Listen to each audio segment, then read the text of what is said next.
That's so weird. I show all these people in the chat, and it only says two watching now. You should have seen the things that were going on with the Stonehenge video yesterday. Really weird. Really? That was weird. Yeah, I See, kept that's seeing. the problem. You decided to go and expose the Stonehenge, and now everything's falling apart on you. They're breaking my toys. So Okay, we have chat and we're live. Are we live Oh, yet? I think we're about to go live. And yep, we're live.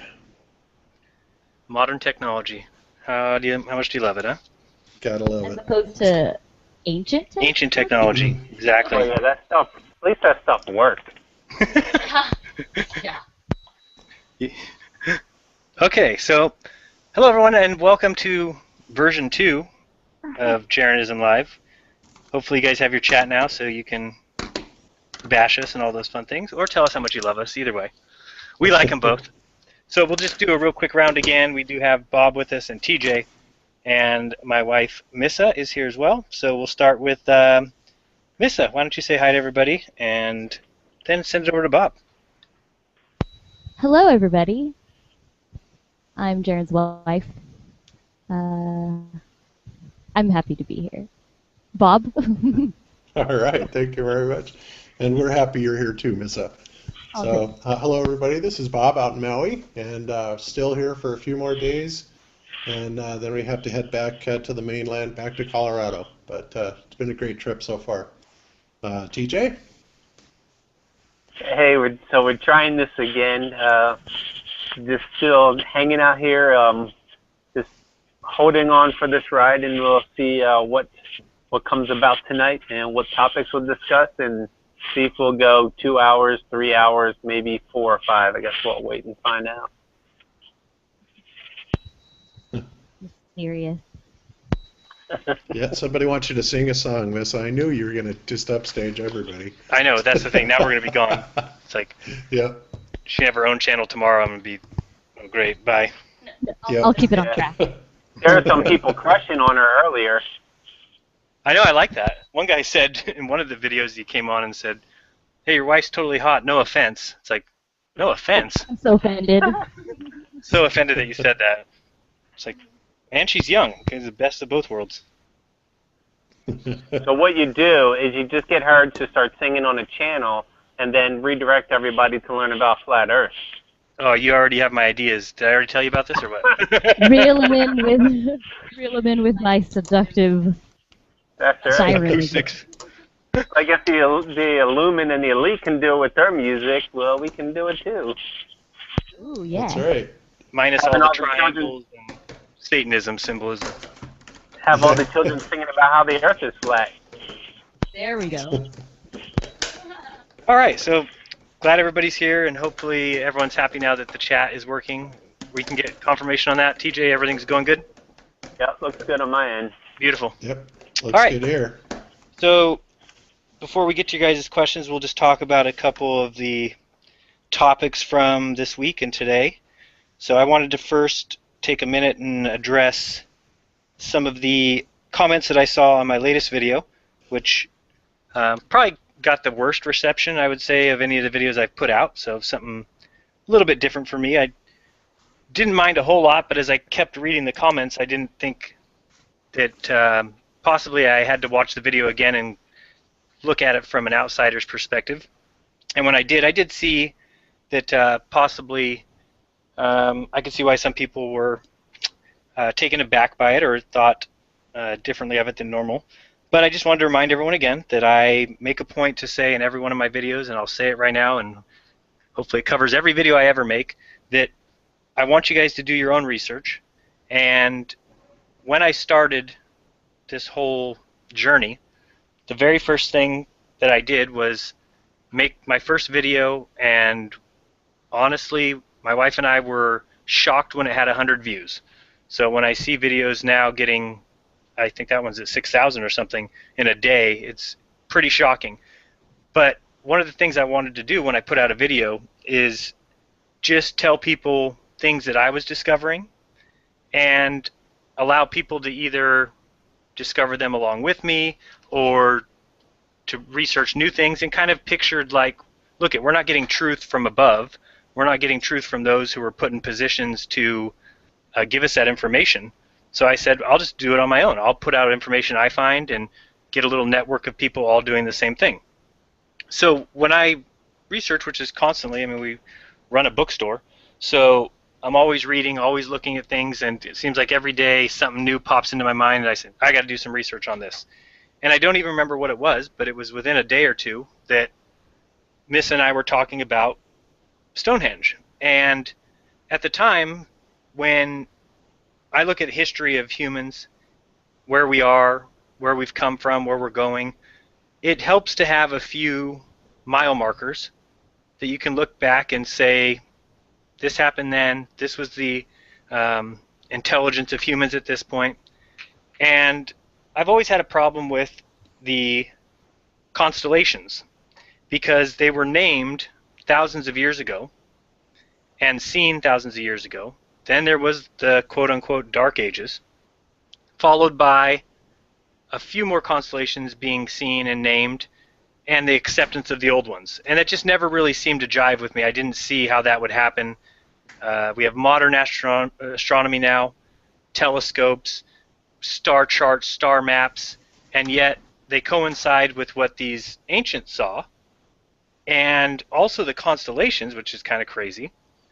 And it just never really made sense to me. So I said, well, they obviously knew a lot about it if you go back to Stonehenge, and I said I wanted to do some research on Stonehenge, and my thing was I wanted to make sure that it had never been touched. Because once you've touched something like that, then I no longer consider it important. Because once something's been tainted, how can you then put that into your knowledge base or your research base?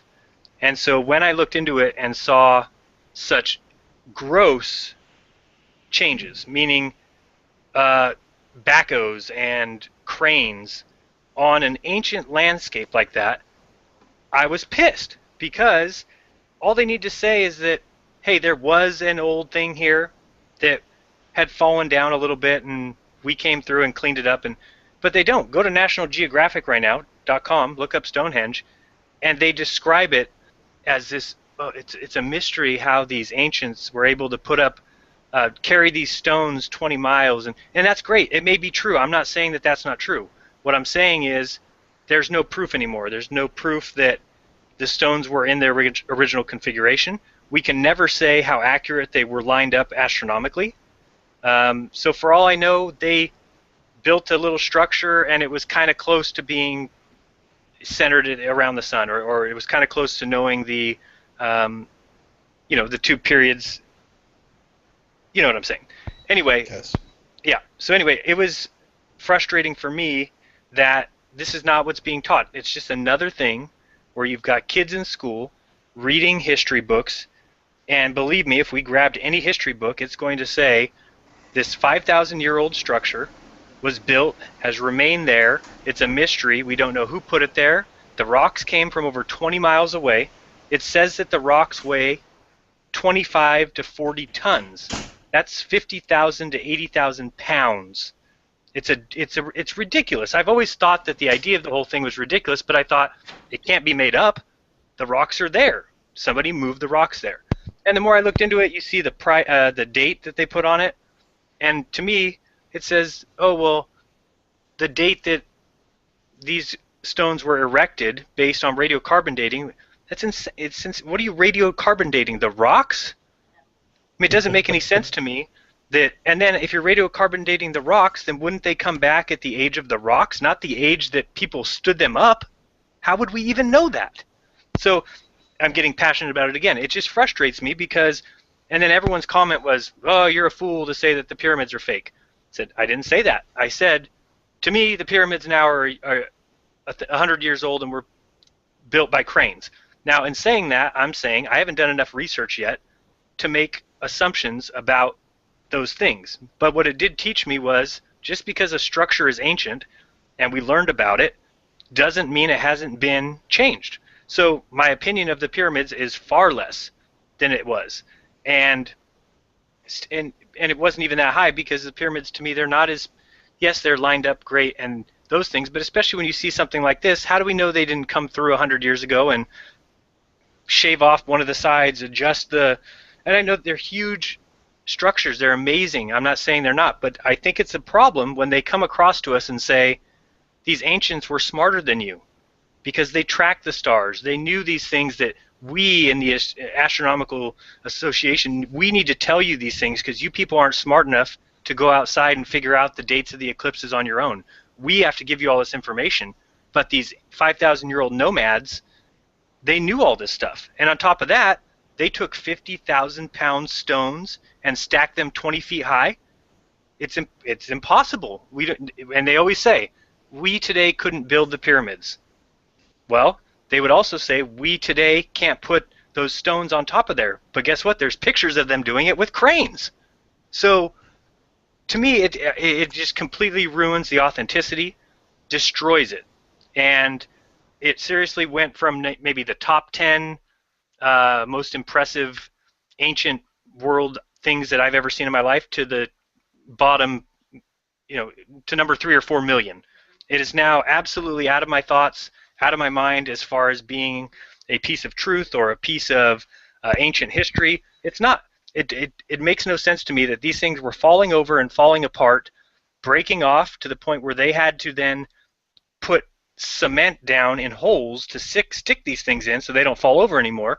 But it's like, well, when did they fall over? They're 5,000 years old, and you're saying that some of them started to fall over 4,950 years later. So in the last 50 years, our current humanity thought it was our business to go and change that. It's completely asinine to me.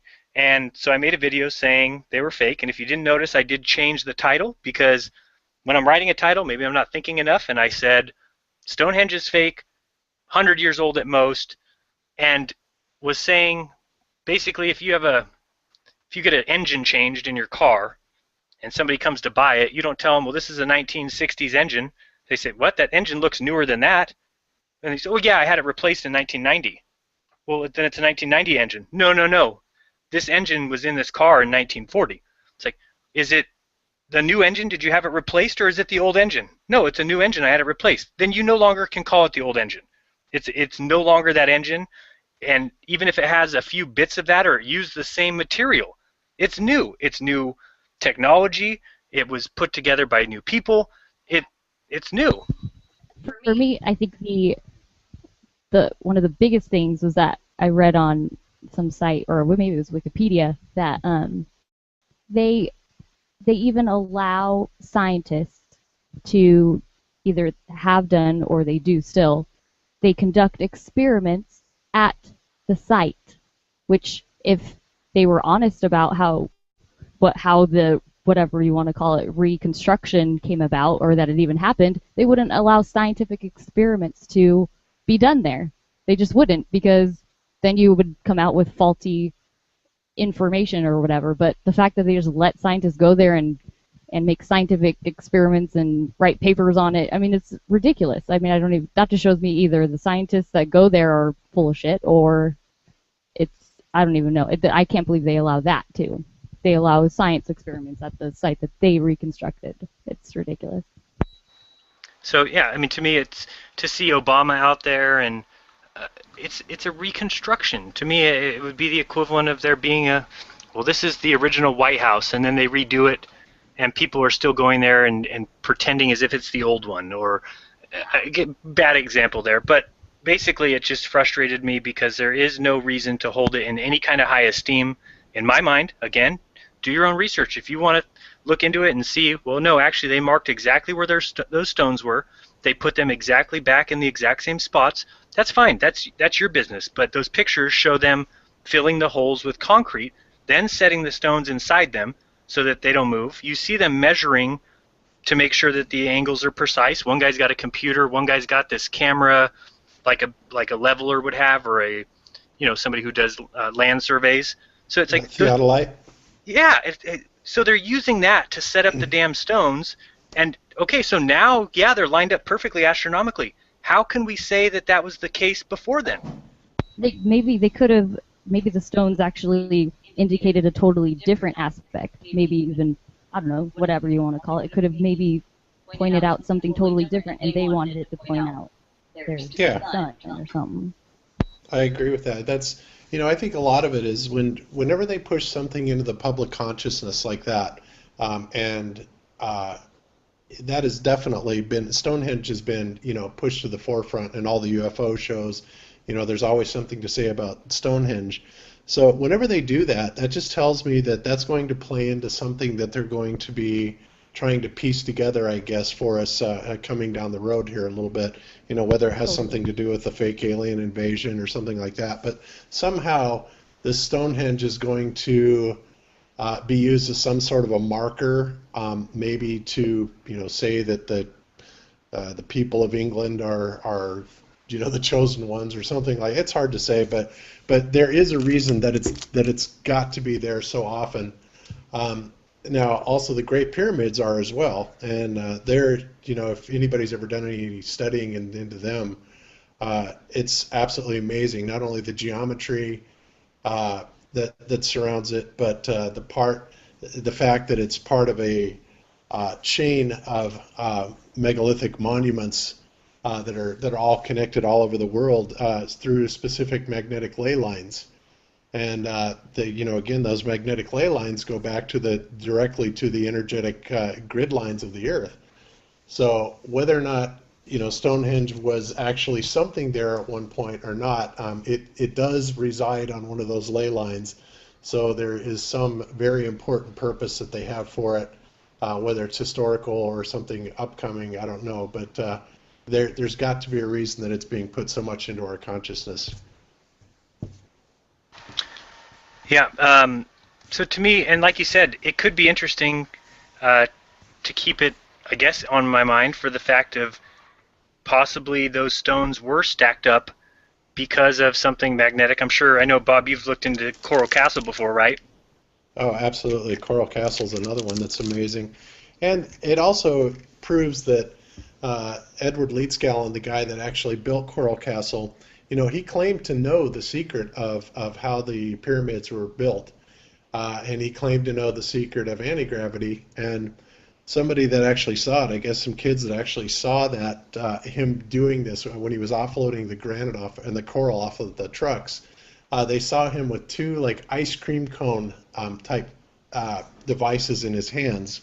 And there's been some very interesting research with that done by a few people there, where they actually act as, kind of transducers, where the cross-section of frequency between the two of them actually allowed him to levitate those blocks. Now, also that something had to do with the sun and the moon's position for him to be able to do all this, but he left clues all over Coral Castle as to how it was done, the magnetic sequences that are relevant.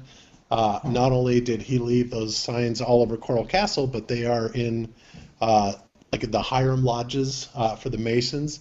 It's backed up in there, so it's absolutely it's amazing, and so many people are right on the verge of just unlocking all that. I think that's another reason why the Masons are getting a little nervous about so many people paying so much attention to their rituals and everything. Well, maybe it's possible that what they did in 1950 was screw up the configuration so that Stonehenge wouldn't work anymore.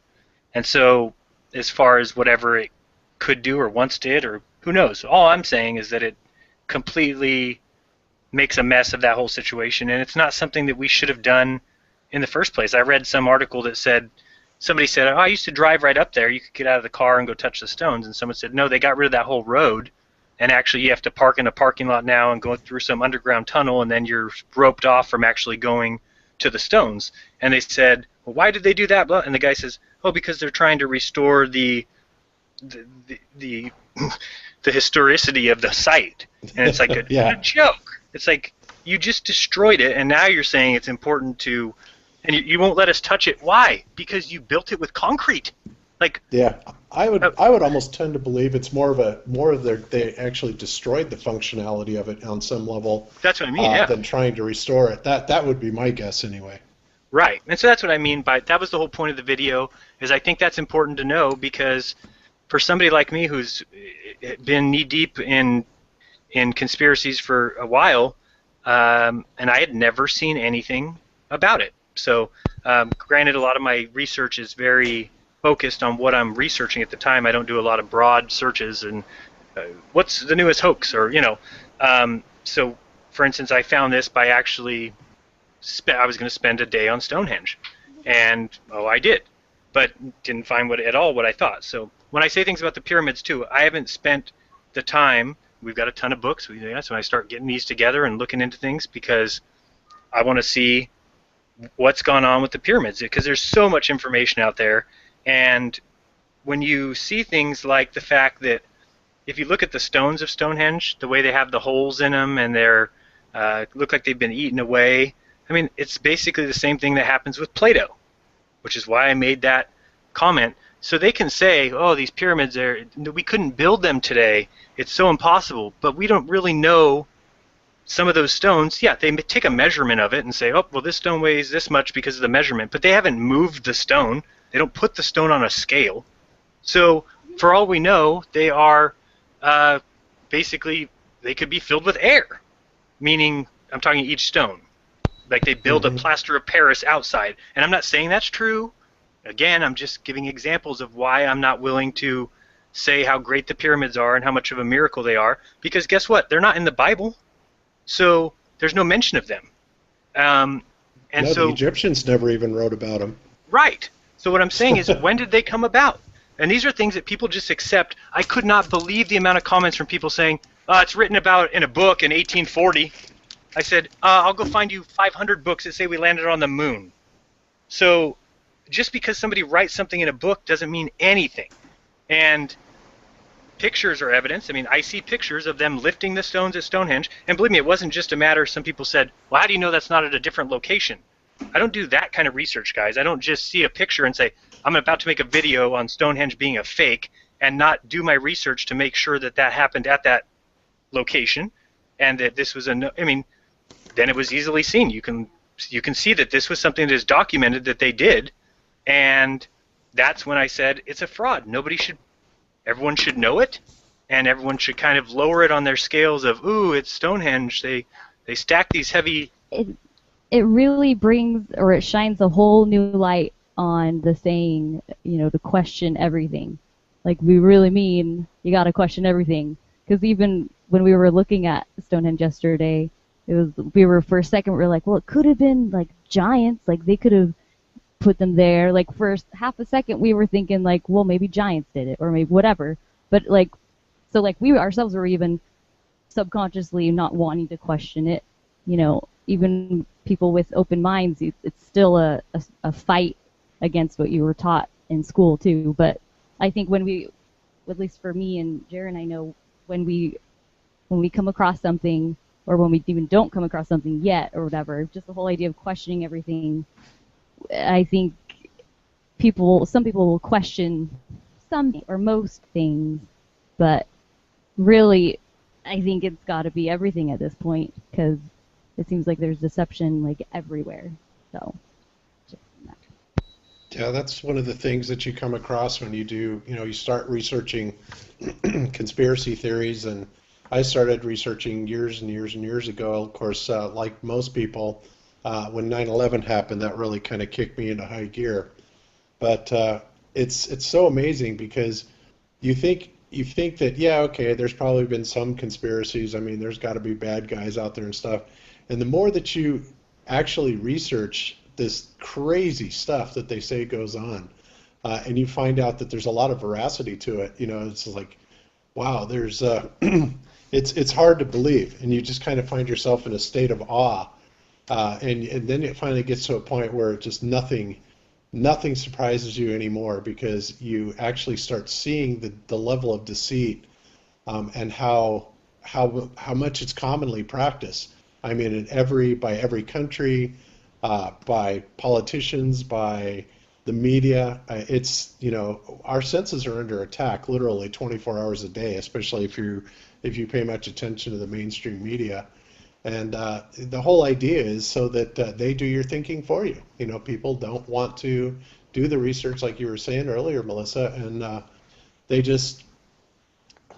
want other people to kind of give them their take and then form their own opinion, and that's a good thing. But you have to really open your mind if you're going to, you know, kind of take that leap of faith and not do all the research yourself. And at that point, I think that's when you really need to trust your intuition about what it's telling you about the presenters and also the information that they're presenting. But there is no substitute for going into it and, you know, looking into the facts yourself. And it's a lot more work. It's a lot more tedious, and a lot of us don't have time for it. But you know, me personally, I'm kind of driven to do that because I want to know what's going on, and I don't believe for 1 second, you know, half the stuff that they tell us, especially at this point. If it's half, you're going to be wrong a lot. Yeah, you got that right. I know. Yeah, half is probably way too generous. Yeah, I think it's just scary because, I mean, coming from an antique book standpoint where I do, that I know how we treat antique books, and we had a 1770 book that I held in the highest regard. I would not have wiped something off of it or dare tried to ever fix it or do anything to it because of its antique history in and of itself is more important than anything else. And so when you take a site like Stonehenge and you've actually done damage to that history, that's why I made the video. So, and I don't regret it at all, or a lot of people are making comments about it. You know how many books it's in? You know how many people have talked about it in history, and you know how many people have drawn pictures? I said, if you can't look at this point in our lives and at this point in humanity and realize that something is going on here, guys, it's not as simple as there's a couple people playing games. The whole thing is rigged. The whole entire thing is either a test, and all these things should be revealing that to you. And if you're able just to hear my video and say from that, this guy doesn't know what he's talking about, it was written about in 1883, then you're not paying attention to one video I put out. Then you don't understand that there's a reason why you were taught that the Earth was a globe, even though it doesn't meet your perception, and then told if you believe in the thing that meets your perception, you're an idiot. And that's the flat Earth. And it's the same reason that they do all these things, which is teach you one thing and then go the other way. And it's a very interesting way to play the game, to where somebody learned a long time ago to play both sides. This is the same thing we've seen in the wars of the United States, or actually the wars of the world, that there's the puppet master who is playing from behind the scenes to make sure that both teams will benefit them. So they can then go play and poke and prod, and they don't care what happens. Life is not important to them. So when a couple 100,000 people die, or a couple thousand people die during a war, at the end, those who wanted the war to happen profit. Yeah. And if they're making money, they don't care how it's coming into their bank accounts. You know, if that's you're for sure. Follow the money. Cheating, stealing, killing, deceiving, building megaliths, or making pictures of planets that don't exist and saying you're going there and things, they don't care. They really, really don't. If you're making money for them, or if you're giving them more power over people, then they're happy as can be. They don't care how you do it. And I think that's the biggest thing, is that they really do have their hands in everything. They really do. And I think by questioning even the things that you never thought would ever possibly be a lie, I think is huge, because I think that they just lie about everything. yeah, TJ, you have anything on the Stonehenge? Do you still worship it? And we'll be going there soon to pay homage to the sun god. Yeah, I usually go for the big holidays like Easter and Halloween. I think those are probably the biggest days that I go. They have like really good rituals that go on there. You know, we like prance around naked and all that kind of stuff. It's kind of fun. Just don't touch the stones. That's right. You can touch each other, just not the stones. They're very delicate. So anyway, So go ahead. So, Jeran, they didn't take you there for like baby sacrificing 101 in Jesuit school, or what do they teach you about that? We did remote baby sacrificing at Stonehenge. Oh, all right. Okay, cool. That makes a lot more sense then. We don't actually have to travel. See, that's Yeah. that's a modern thing that you guys do, but Jesuits, Yeah. we have different ways of traveling mentally. That's right. Yeah. That was a joke, people. Unfortunately, let's go off on that one. Okay, You so always anyway. travel east. So I just wanted to get that out there and make sure people understood her. Yeah, the point was to get you to think, and it's just another one of those deceptions. And believe me, I'm going to find more, because when you start looking into things as deeply as we all do, that's when you start to see things. And I don't ever jump to conclusions, because I really do try and tear things apart before I would ever come out and make a video about it. Like I always say, I didn't wake up and think, oh, the Earth is flat, I'm just going to go make a video. That was a process. And with this, it was enough information for me to call it BS. Once I knew it had been touched, and I don't care if somebody comes back and says, well, actually, they only moved 2 stones. Don't care. They touched it. And that's why it was so easy for me to make that video and not understand why people who have watched me were questioning. A lot of people say, I agree with what a lot of you say, Jeran, but this one here, I think you're way off base. It's like, well, then you don't understand what I'm saying. Because if you still think Stonehenge is important, or that it's authentic, and that it's 5,000 years old, and all these things that they've told us, then you can think that all you want. I'm just telling you why I don't. So that's that. And you actually raised a good point about it too. I mean, it was kind of like you have a knack for doing that, Jeran, of finding stuff that just doesn't register right, and then you look at it very critically. Like when you came out with your stuff on Christopher Columbus, or whatever his real name is. Cristobal. Yeah, Cristobal. I mean, I was absolutely blown away by that, because, I mean, I had never heard that. I was, just as indoctrinated by, as everybody else, and I just couldn't believe what you were saying about him. So I went and I looked up a lot of this stuff, and it's like, oh my God, what a tyrant this guy is, and we have a national holiday for him, So which is crazy. It's like, how crazy is that? It's absolutely nuts. And pillaged and murdered kids, and it's like, oh, it's Columbus Day. Everyone take the day off of indoctrination. Like, what? Yeah, let's see if we can cut kids' legs out from underneath them, before they get away. It's like, oh my God, what an absolute tyrant. Is sickening. So yeah, when you come across something like that and you start talking about Stonehenge, and I've always, I've heard the same thing everybody else has about Stonehenge and all the other megaliths, but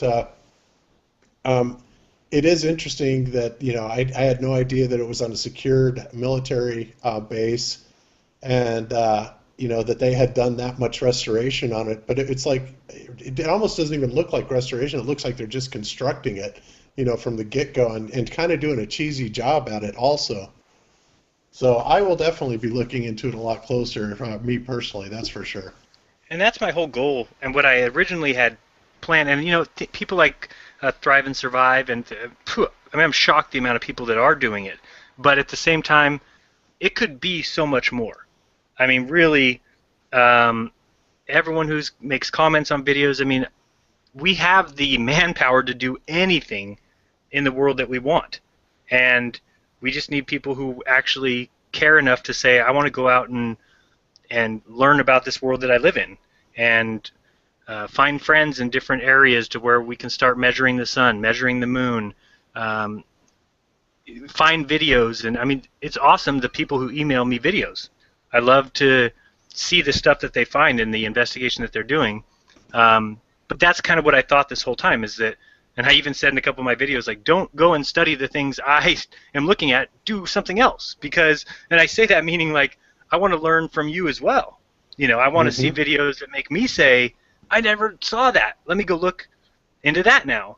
And so that's kind of what I wanted the whole time, and what I still think, that's why Bob and I hit it off so well, is from the beginning he emailed me and said, I love the work you're doing. I have differing opinions than you do, Jeran, but I also found some other things I think you'll be interested in looking at. And he sent me all these links for things that he had dealt with before, as far as chemtrails and other things like that. And it just became that kind of friendship now, to where we both know that we have the same aspirations for truth, and that's when you hold each other in high regard. And that when Bob sees something, he texts me and says, what do you think about this? This is something I was thinking about, and I can play things through him, and it just becomes that kind of relationship, to where if everyone on Earth was like that, especially with the internet, the power of the internet that we have, these things could be solved in a month. I mean, really, go ahead. And to its credit, it is happening because, I mean, you and I found Absolutely, each other you're right. this way. TJ we found, and Gavna, and all the other people that we've been talking to. And just the community is growing so quickly that, it's really exciting to be a part of it right now. And the more that you watch a lot of these flat Earth versus ball Earthers debates, and see the flat Earthers quite oftentimes and most oftentimes come out on top, unless it's something to do with like, I guess what Art Bell did to the Morguile the other day. I don't know if you heard that. But I can't find it. Oh, it's pathetic. I mean, I have never seen such a setup ever. And of course, they had to bring Art Bell out of retirement to do it. He's a Mason, right? Oh yeah. He's a Mason. He's a ham radio operator. I mean, all these things. Admitted Mason to even. I remember somebody calling him one time and saying, "Hey, brother, I'm a Mason too. How long you been a Mason for?" And he said, "I can't tell you." It's like you're on a truth show, like a yeah, coast to coast, and somebody calls and asks you, and now you're going to hide information. Like somebody saying, yeah. "What year did you graduate high school?" I'm not going to tell you when I graduated my Jesuit high school. It's like that should be a big sign to people. I mean, I've hated that guy for years. I know, it's funny, and you look at, like, remember when Kerry and Bush were running against each other, and the press was starting to ask questions about, so we understand you guys are both not only cousins, but you are both members of the Skull and Bones Society, secret societies. Right. And, they basically said, well, what's all that about? And they're like, well, no, it's so secret, I can't even talk to you about it. It's ridiculous. Like, really? So their little secret club is more important than disclosure to the public, which they serve, in the highest capacity. It just blew me away. They're just telling you, nope, sorry, our little secret club takes precedence. And of course it does. And all those things should be such big clues to people that we're being fooled. Something is amok, because it's like when Gore won the vote against Bush, and then wasn't he the Speaker of the House or something at that time? Because basically he had to give permission for Bush to be president. I'll have to look into that, but he basically made the announcement. He had the final say, and I don't remember what was the lineup there, but it was like so obvious to me that, wait a second, this man just ran against him for president, won the popular vote, and basically just gave it up. Just gave it up and said, here you go, you be president. It's like, that doesn't happen. That's when the whole Supreme Court and the Florida Supreme Court got involved, and right. Everybody's going, WTF, where do they get this jurisdiction from?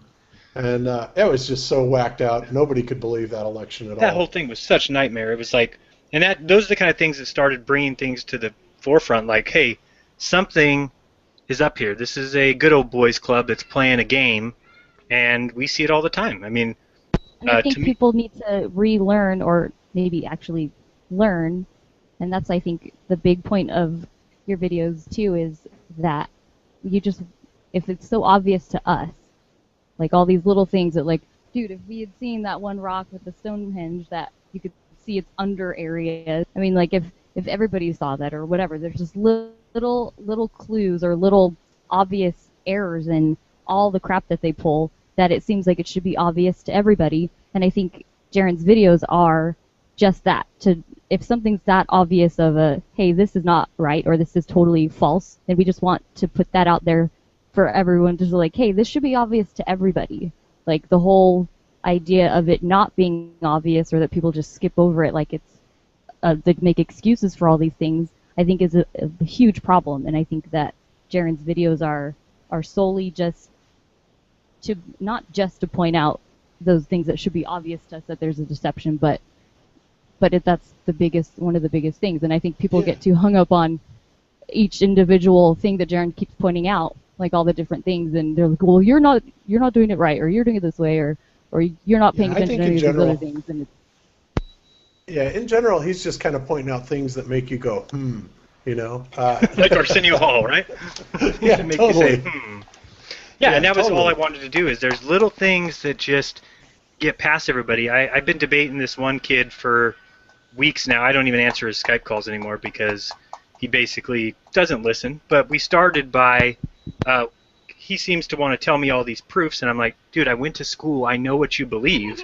I'm trying to tell you why I think some of those things might not be right. And when we try to talk about evolution, it is hilarious that he just repeats the same thing. And I'm like, do you understand what I'm saying? I'm asking you to look at it from a different angle. And he's like, no, it happens over long stretches of time. And I said, okay, but does it happen? And we'll try and he'll lay it out for me, and I'll go back and say it again his way. And no matter what I do, he just lives in a different world. And it's the same thing with people who believe we went to the moon.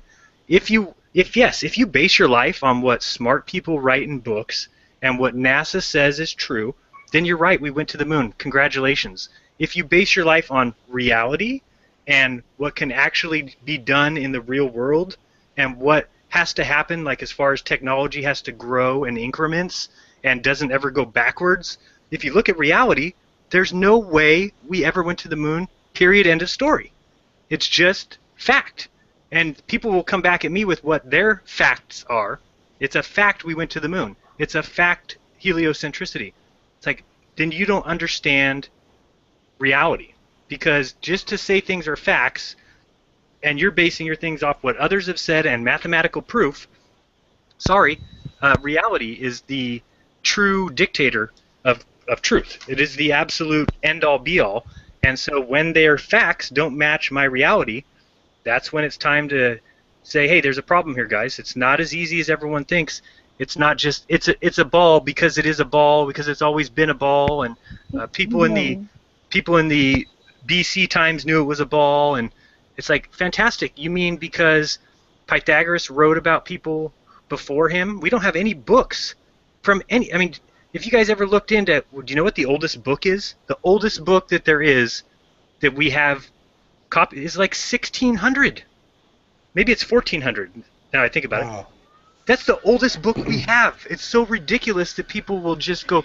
An Anaximander knew the Earth was round. Why? Because somebody in 1700 wrote that they read a book from 1400 that said it. That wrote a book from 800. That wrote a book from Pythagoras, who got a book from Homer. It's like, guys, wake up! It's not what you think. It's not. There's something going on, and I haven't gone into my whole story about missing time yet, but I'll pretty much guarantee you, I don't know the times yet, so I'm not going to come out with a video and say it. There is time that has been added to. We are not in the year 2015. For instance, if you think about it, if somebody wrote a book in the year 800, wouldn't they write when they wrote it? Well, they wouldn't know what year it was. They wouldn't write 800 because we came up with that time scale in 1600. So when you're talking about those ages back there, you want to say, hey, let's go back and look at those books, right? I want to see what year they wrote. Well, guess what? Those books are gone.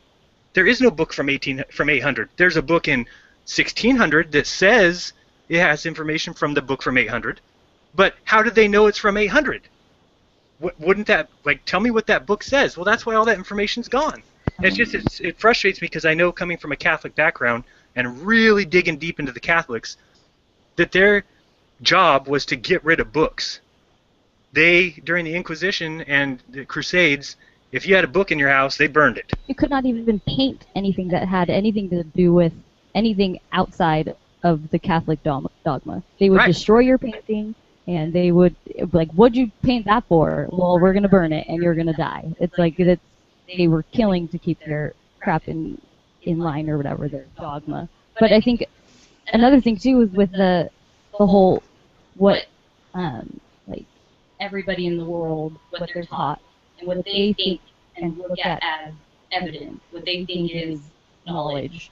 When I was chatting with some kid on your jeranism chat thing, like, he kept saying, like, you don't have evidence, or you aren't knowledgeable, or you don't know anything. And it's like, well, and then I just turned it on him, like, what is knowledge to you? What do you consider knowledge and evidence? He was like, well, the knowledge I learned in school, like, that's truth and that's evidence. And I was like, dude, that's the whole thing, is we are questioning where that knowledge and that evidence came from, and that's all we're doing. And another thing with that is that the Freemasons established the public school system.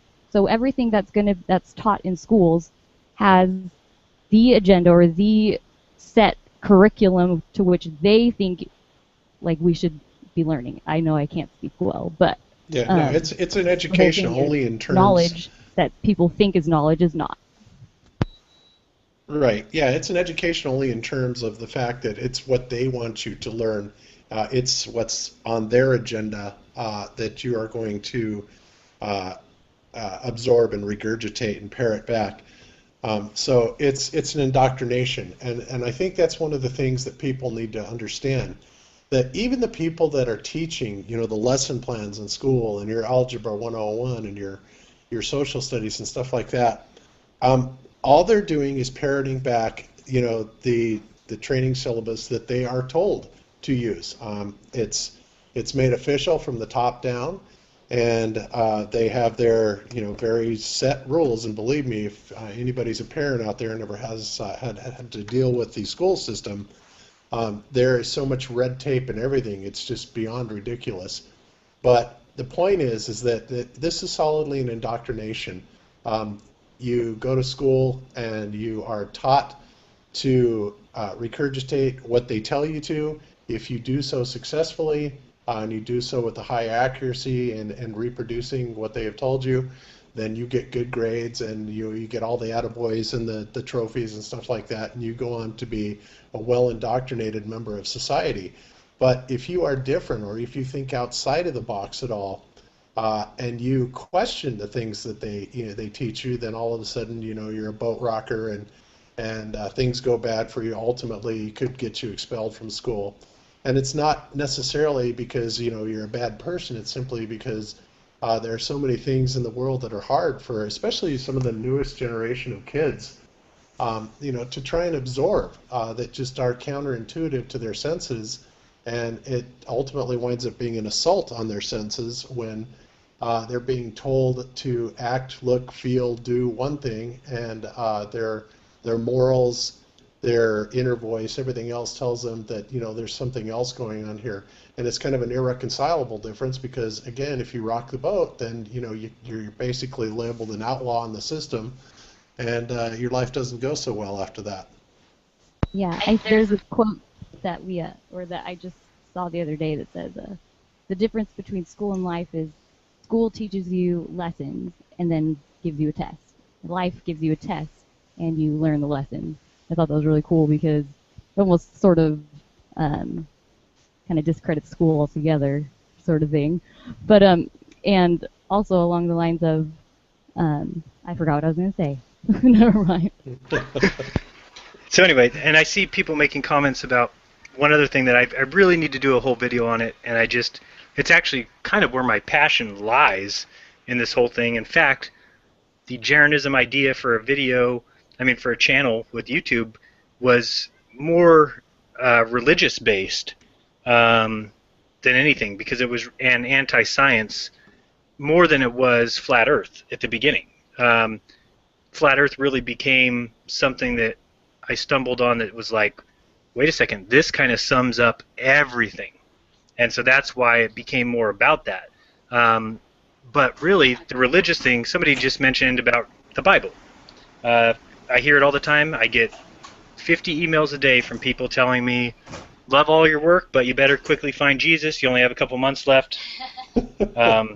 You'd be shocked. I mean, it's insane.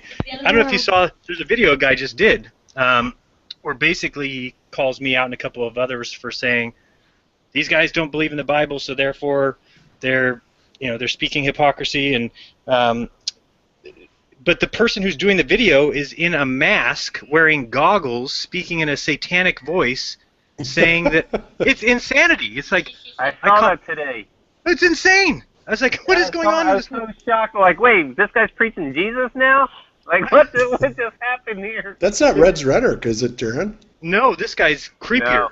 believe it or not. Even creepier. Oh my God. Weird. Okay. It is really weird. He's like speaks in like a Satan voice, like a voice changer, and has like an iron mask with goggles on, and he's calling me out for being anti-God and how I better find Jesus. It's hilarious because I said, dude, why don't you take a look at whether I'm actually bringing people to God or not? And I said, I mean, if I showed people the amount of emails I get from people who said, Jeran, thank you so much for your videos, I had given up on God. I had given up on those ideas because science taught us what the truth was. That was, we're all in significant accidents and et cetera, et cetera. And you've given me hope that there is something else. And that was my whole goal originally, was saying I feel for some reason inside me created, period. And I said, so that I'm not willing to just give up on that. I'm easily willing to give up on Christianity and Catholicism because I did the research into that, and all it did was disprove to me every word that every human being has ever said about God, period. So when I look at the Bible, and these people want to preach the Bible to me, and I'll tell you right now, I will never worship the God of your Bible. The God of your Bible is not moral in my standards. He has done things that I don't think are necessary, that are not required, that are rude, that are favorable to one nation of people. How do you tell people on earth, hey, be nice to everybody, we're all brothers and sisters, but you lead the Israelites around through the desert killing people? The characteristics that are shown in the Bible of who God supposedly is do not coincide with the characteristics of a creator who created this universe, this world. No, it is not. I think it would be a bipolar God if that were true. I mean, the God who's killing and murdering people and telling him you have to do all these crazy things in order, like wet that towel and then put it under the rock and wait for me. I don't know, somewhere in the Bible it says something like, do this weird thing and then you'll see me or something. Like, that's not the creator. A creator would not have you do dumb little shit like that to prove your, I don't know, worshipfulness of him. Like, that's not the same person. So that's why it does not coincide with real life. So that's why, and I tell people all the time, I believe in letting people worship what they want. I will never question your belief in Christianity because I understand it, and at its heart and soul, it is a great idea. But the idea of worshiping a man is incorrect. And the idea of saying, I'm going to take what people say about God and believe it inside my heart and soul that it's true, I have a big problem with. And I think, excuse me, what Missa said that I thought was just huge is we need to realize that the things that God demands of people in that book are not right. If you would kill your child because in a dream God comes to you and tells you to take him up on a mountain and murder him, then you are an insane individual and need to go check yourself into a hospital. Because if God appeared to me and told me I needed to kill my son in order to prove my love for God, I would tell him, kill me right now. Strike me with lightning. Get me off this earth. You're an absolute tyrant. And so who is the biggest name in Christianity? It's Abraham. Look at Abraham, because he was so spiritual that he was going to kill his son? I mean, it's insanity. Go ahead, Bob. Yeah, it is. It's crazy. And, and I think there's clearly more than one quote-unquote God being depicted in the Bible. There's the creator of all things, and then there's the Yahweh figure that is the jealous God. And I don't go along with that either, and I understand that most of it is written in allegory, even though there are quite a bit of literal passages, I believe, in the Bible as well. But I can't believe that some of the statements like, in order to be a disciple of mine, you must forsake your mother, forsake your father, your brothers and sister, and there's nothing else but me. That type of thinking, I suppose if you put it in a certain context, I could see it, but on face value, I just can't buy into that stuff either. No, so it's impossible to see it that way. It really is. This really person is. here, Gunt Pope, just said, Jeran, you misunderstand the Bible. Sorry, I just scrolled down from it. The people the Jews were killing in the Bible were all the evil remnants of what the flood was attempting to wipe out. You got it wrong, dude. So what I'm saying is, if there was some sort of mess up, then God could have just eliminated everyone who was instead of flooding them. You're saying that he actually needed to watch these people.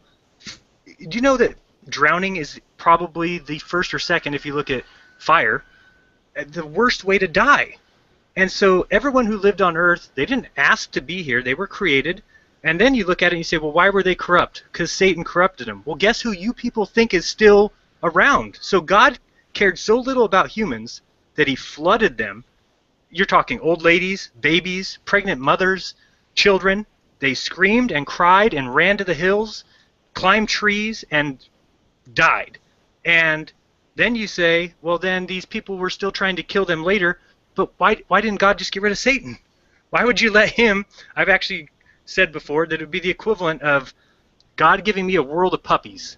Here's all these puppies, Jeran. And I said, thank you. And I went around and just started kicking them and making them fight each other and making them just rabid animals. And then God was so mad at what I did that he flooded the puppies and then put new puppies here. Here you go, Jeran. Here's another batch of puppies. You're like, never learning your lesson, sort of right. thing. Yeah. So it just makes no sense to me. And I just, like I said, I don't mind what you guys worship. But if you're going to, and I just say keep it in your homes. It shouldn't be, and that's why I have such a problem with science, is because if you want to believe in the universe and all the beautiful planets and the galaxies and what the Hubble telescope sends back as pictures, if you want to believe in that, by all means, enjoy yourself. In fact, I think it's really cool. I think it's kind of cool to look at the galaxies and to really imagine that kind of thing. That's fantastic, but do not put that in books as fact and teach my kids. Fucks up everything. I'm sorry, excuse me. It screws up everything. Really does. I think science is the false representation of nature and quote unquote science. They falsely represent it, and then religion falsely represents the spiritual side of life. Like there's your subconscious and then there's your physical conscious. And I think both those are the extreme ends of the spectrum, covering the two big supposed like false. What did I say before? The false dichotomy. You have to choose this one or that one. But they're both Right. false representations of the two things that everyone obviously has in their lives, the physical and like a heart. And people are just falsely falling for these things because they think they have to choose between one or the other. And I think it is the biggest deception. I just don't think Exactly. It's all about the duality that we live in. You know? Sorry, she didn't have her headphones on. I was like, Bob's talking. Oh, sorry. Oh, okay. Oh, that's okay. I was just gonna say it's just all about the duality that we live in, and you know it's kind of the nature of us as humans to you know commit to one side or another, because everything around us is presented as a duality. You know, we've got the good, the bad, the evil, the Republicans, the Democrats, left, right, up, down. I mean, everything has its position, and it's like I think probably one of the biggest sins, if there was you know really such a thing that one could commit, is to demonize something in favor of making something else you know the holy position or the right position. I'm right, you're wrong. You know, for example, saying Christianity is the only correct religion, and anybody else that believes in any other religion's going to hell. And I've heard that so many times, it's just ridiculous. But it's all part of this duality that we live in, and it's kind of natural and it's also kind of necessary, like I've said before, because you know without the notion of good or bad or up or down or opposites, you can't have any. Without the contrast being there, you can't have any continuity established in your mind or in any other way. So it's kind of a necessary evil, if you will. But I think the true path to enlightenment is not necessarily committing and saying, "Oh, well, Jesus Christ is my Savior, and I believe in Him first and foremost above everything else."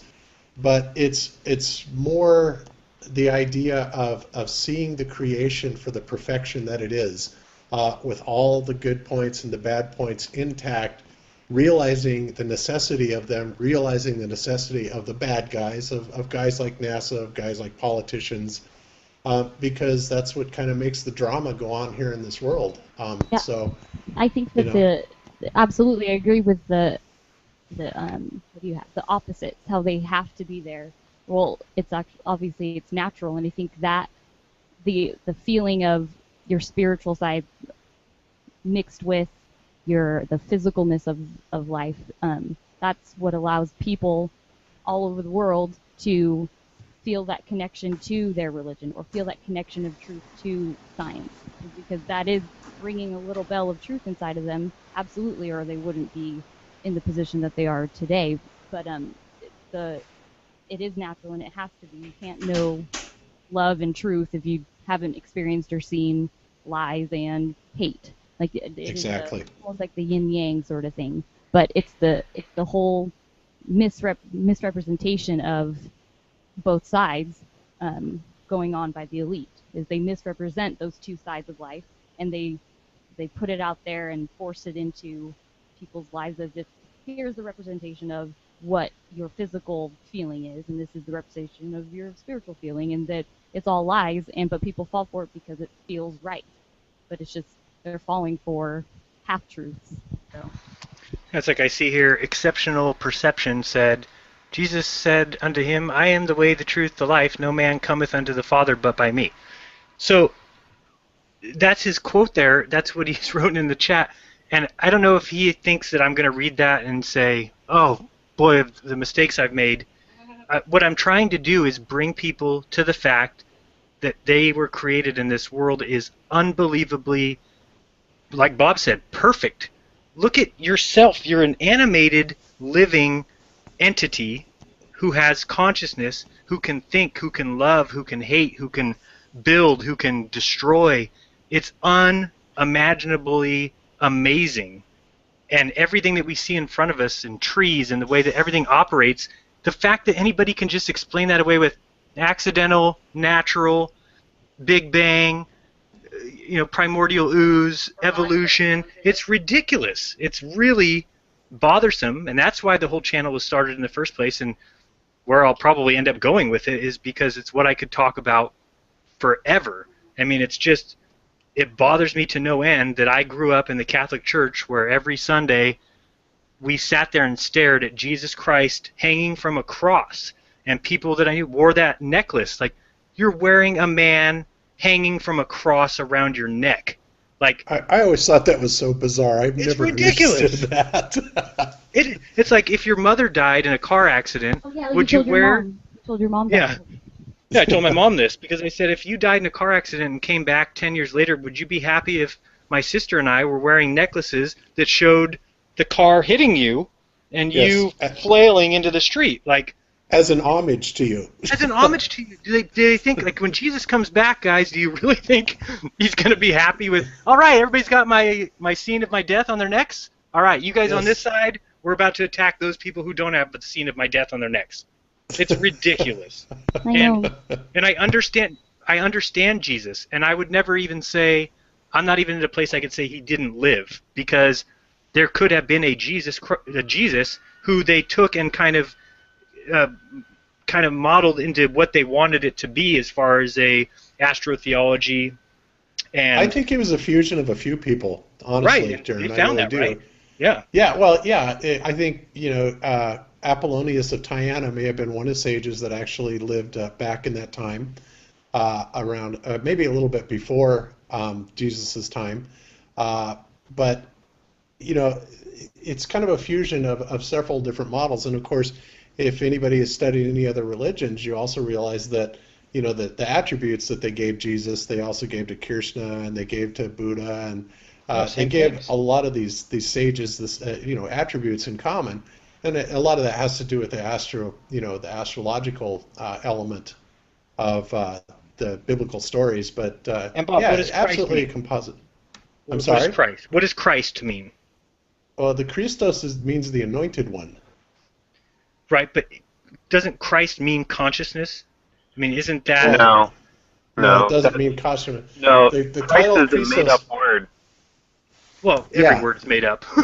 Yeah. But they made up the words because in that culture, you have to remember, it goes from the Hebraic culture over to the Greek and Roman culture. They don't have a Christ, they don't have a Messiah. They don't have this Redeemer that's coming to save them. So they had to try, how do we explain to these people that have a Caesar and all these gods and everything, how do we explain this Redeemer, that's this Messiah that's come for the world? How do we explain that? They have a Savior, which was the Caesar, but that's not the same thing as a Messiah. And for the Messiah, there's many of those in the scriptures from David and so on, but there's only supposed to be like one, the great Messiah. And so what they did with the Messiahs was dump oil on their head, and they anointed them. And so the word Christ came out of the word that they had was something like Crestus or something like that, where Yeah, you Christos. anoint your Yes. skin, you rub oil on your skin. So that's what they made Christ out of, was that word, which really doesn't really tell you what it is. So everyone runs around and uses the word Christ, which really is not even the right word. They should be saying like Messiah or something like that. Yeah, I and guess just to then me, there's I've always thought of Christ as meaning consciousness, as in It's like our interpretation maybe of that's it. just well, our like Christ interpretation. level. There's Christ level consciousness, which is the very highly enlightened consciousness that they talk about. But Christ itself, it actually means the anointed one, and that simply means to have oil basically on your forehead, or I think it's goose fat or something like that. But Yeah, but yeah, no, to one have of the things that God was so impressed with, right? I mean, that's just the old things of the Old Testament that make me laugh. Is did he like the smell of burning sacrifice and like the smell oh of incense? Like Who would what? like the smell of their creation being burned? Like, that is yeah, I don't ridiculous. know. I like the That would be smell of a gross. steak, but I wouldn't want to But I have my didn't make son that cook it steak. on anything.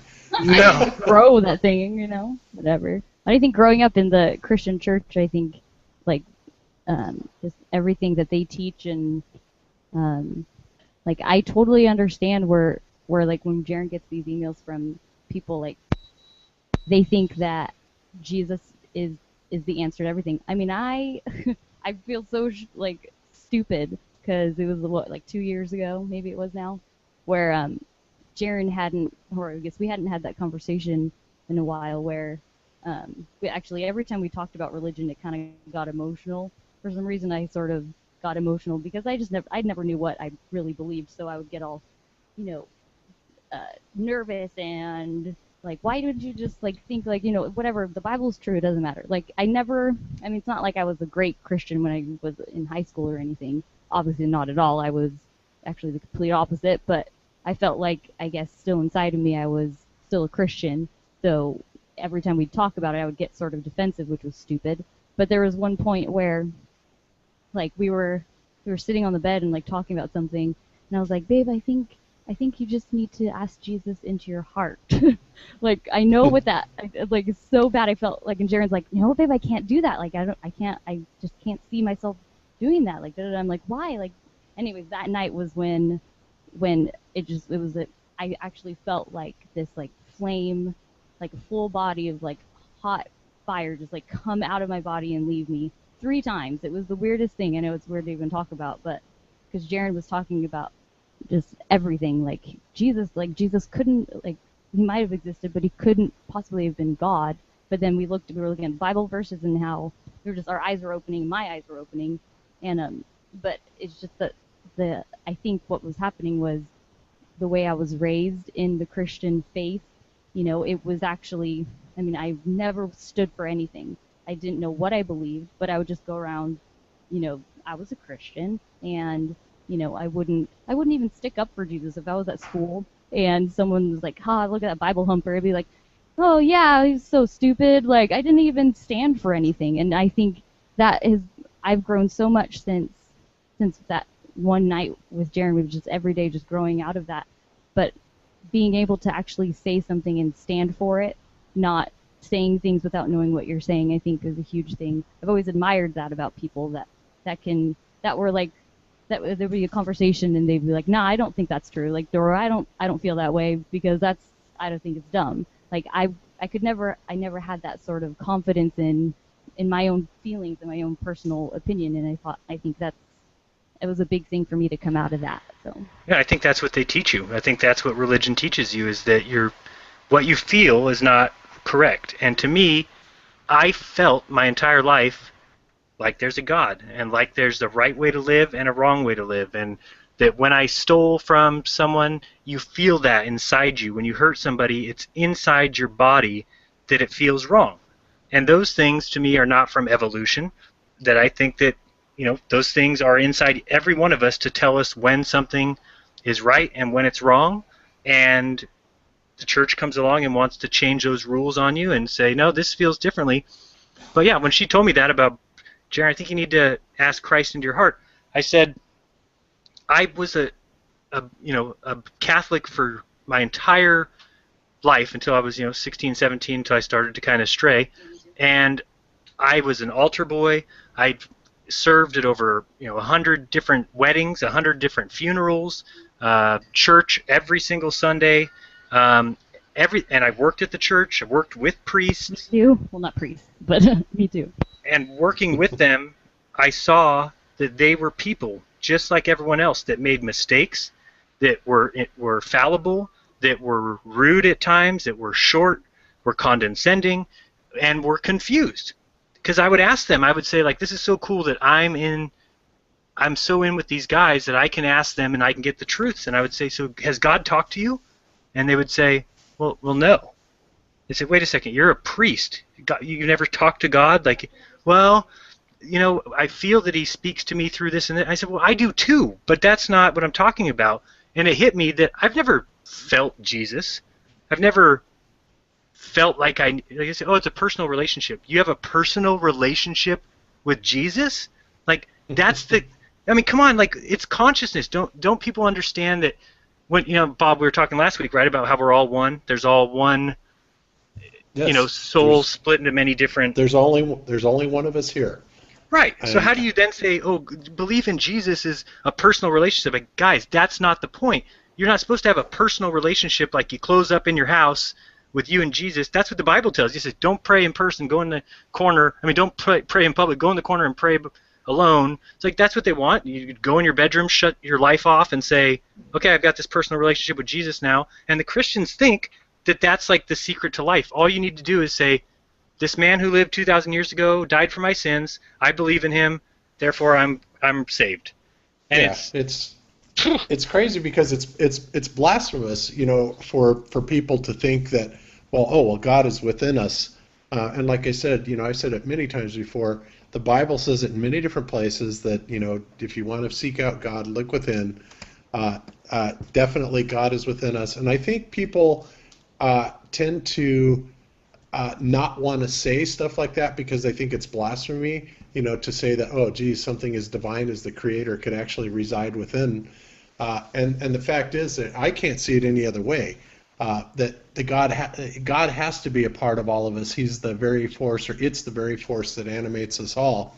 And the church has attached a stigma to identifying the self with God, because we're supposed to be subservient, we're supposed to be imperfect, we're supposed to be sinners, and we are, next to God, we're absolutely nothing.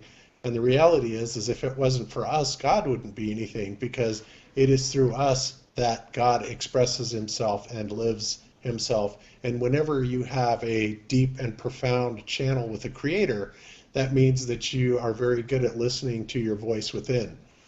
Because Absolutely. It's that little voice that guides you, and that is the true voice of God, and it's just as much yours as it is God's. And I think that's where I believe in the will of God. I would never say that the Bible doesn't have a ton of truths and a ton of great information. I think it's the most amazing book ever written. But I also don't say it's word for word from God, because the words that they use to describe God are absolute human attributes. Then they turn around and tell you that God doesn't have human attributes. So why is he a jealous, vindictive, angry, loving, forgiving God? Because those are the qualities of humans, regular people, humans. Right. Yes. Not bipolar if he has all those things. Well, it's everybody. I mean, we all have all those things. But God We'd shouldn't. be mates, Yeah. And Christians are not just Christians, but all religious people, I guess you could say, whoever their God is, or mostly, I guess, Christian, but that God is all-powerful, all-knowing. However, in another instance, if you're talking about something else, he's not all-powerful because he can't do certain things, or he's not all-knowing because he can't keep things from happening, or whatever. Like, he needed to come as man to die for the sins of humanity. It's like, well, why didn't he just forgive humans? Like, no, he needed to. God requires a blood sacrifice of himself. Yeah. God requires. Yeah. Why doesn't he just wipe out Satan and the bad things? I mean, it's like, seriously, who's putting God through the tests? Satan? Absolutely. It's like, come on, who's making all these requisites up? For God to pass these tests? If God is the Creator and God is everything, and I believe that whatever God is, that God is absolutely everything manifest and non-manifest, then, to put conditions on him, like he had to sacrifice his son for, so that we could live. I mean, those notions are patently absurd. They really Yeah, how are. about the fall of man is like, so the first two humans made a mistake. Okay, destroy them and start over. You're gonna you're gonna tell me that it's like, oops, I created these two. Well, the Yeah. next 100 billion are gonna have to live in death and Yeah. misery now. It's like, Yep, they screwed up. yeah, It's almost just like an extreme, like he, almost because, not he, I know that however they represent God in the Bible is just the leaders and what they say God is doing, but it's like he takes the most extreme measures, like when he gets pissed. He's like, oh yeah, you just disobeyed me, then you're gonna be cursed for 1800 generations or whatever. Like, it just seems so extreme and like very quick to judge, when the Bible also later on says, Right. be quick to love and not quick to judge. So for me it's all contradictory, and each individual aspect of the Bible, yes, there's some truth in there, of course there is, or else it wouldn't still be believed in today. There has to be half truths, and there has to be, Jesus says love your neighbor. Okay, yeah, maybe he did, maybe he didn't. Yes. But they have to put nice, loving things in there, or else people would disregard the whole thing altogether because it's full of evil, horrid things. And it just the God in that Bible is not. It's those expressions of God, where God expresses himself in that way, that he is simply mirroring. It's exactly what we do. We all get all self-righteous, and we all get angry, and we all, get a God complex and think that we're better than other people. I mean, all of those things, all of those states that God displays in the Bible are simply expressions of humans making mistakes, getting angry, and stuff like that. So I totally agree. So anyway, I just wanted to make a comment, and I'll do a video because there's so much more to that. And I saw somebody say, there it is, finally, Jeranism is satanic flat earth or something. And Really? Come on, guys. it's just hilarious because all I want to do is teach people that I was taught my entire life that the meek would inherit the earth, right? That's what the Bible says. So you thought, oh, I'll just live my life in squalor as long as I trust in God. And then it hit me that we can ourselves make heaven on earth today. It's actually not even difficult to imagine that people are, and I actually didn't see it so much till I made this channel and started seeing the emails and the comments from people who would say to me, like, you're speaking about things I've always felt and been unable to say, and I feel like people can come together and it's like, this is something people needed, because it is the false dichotomy in the fact of choose science and it's materialistic and it's this way, or choose religion and choose Jesus and wait for him to come save you. And it's like, no, we don't need to do that, guys. We can do all those things. No one's going to come save us. And that's the thing, that if I have one problem with Christians, it's that I'm afraid that if there is a World War III coming or some sort of deception, that Christians will sit back and say, oh, Jesus is coming. He's going to save us all. Yeah. He's going to come on a cloud any day, and it's going to be like, guys, the Bible is describing end times because if you noticed, they're always here. That's why they didn't give a date. Yeah, what's funny about that, Jeran, you talk about that one specific saying, the meek shall inherit the earth. And I always thought that was crazy because, basically, who would put something like that in a holy book to basically say, well, you must lay down in subservience if you want to inherit the earth? It's like, oh, yeah, okay, gee, I wonder who put that in there. God put the governors in place. God put your government in place, so respect everything they say. It's like, how do people think that? You really think that? I mean, that's God's word, so now we're all supposed to let whoever president is, if he announces tomorrow that we're getting rid of the Bill of Rights, we're all supposed to say, oh, yay. Okay, well, think you're from God. No, we're smart enough to know, hey, somebody's doing something that isn't right by our very nature. And that's what's going on in the United States right now, is that they're trying to infringe. They've already completely overstepped boundaries, but that's what we need to step up and say, enough is enough. Government is only a representation of the people. So when we're off bombing Iraq, that is like the same as everyone in the United States giving permission of our representatives to kill people. Yeah. Yeah, the unfortunate part is government is anything but representation of the people. Absolutely. Totally. And we're all stuck. Anything but. I can't even, Yeah. and the saddest thing is I wish I knew how to change it. And I really don't. I wish if I did, I would.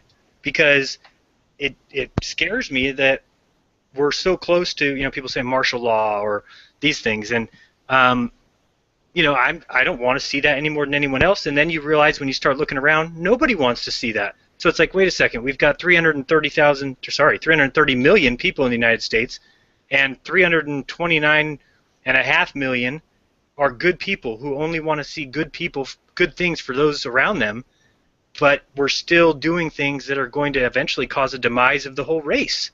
I mean, it's just like, and it's not us that's doing it, but it's our representatives, so it's the same as us doing it. And I think that's why they get away with all this. And like Missa said earlier about showing things, for instance, that rock that Obama walks by at Stonehenge that you can see the bottom is like a column, that's done on purpose. Believe me, if they're trying to hide that from you, they would hide it from you. And Yeah. Bob, you know how that is. It's in front of us all the time. Everything, All the time. everywhere. It's almost as if it's part of the game, that they can't fool us and not let us know. They do. They seem to have to tip their hand, don't they? Always. Right.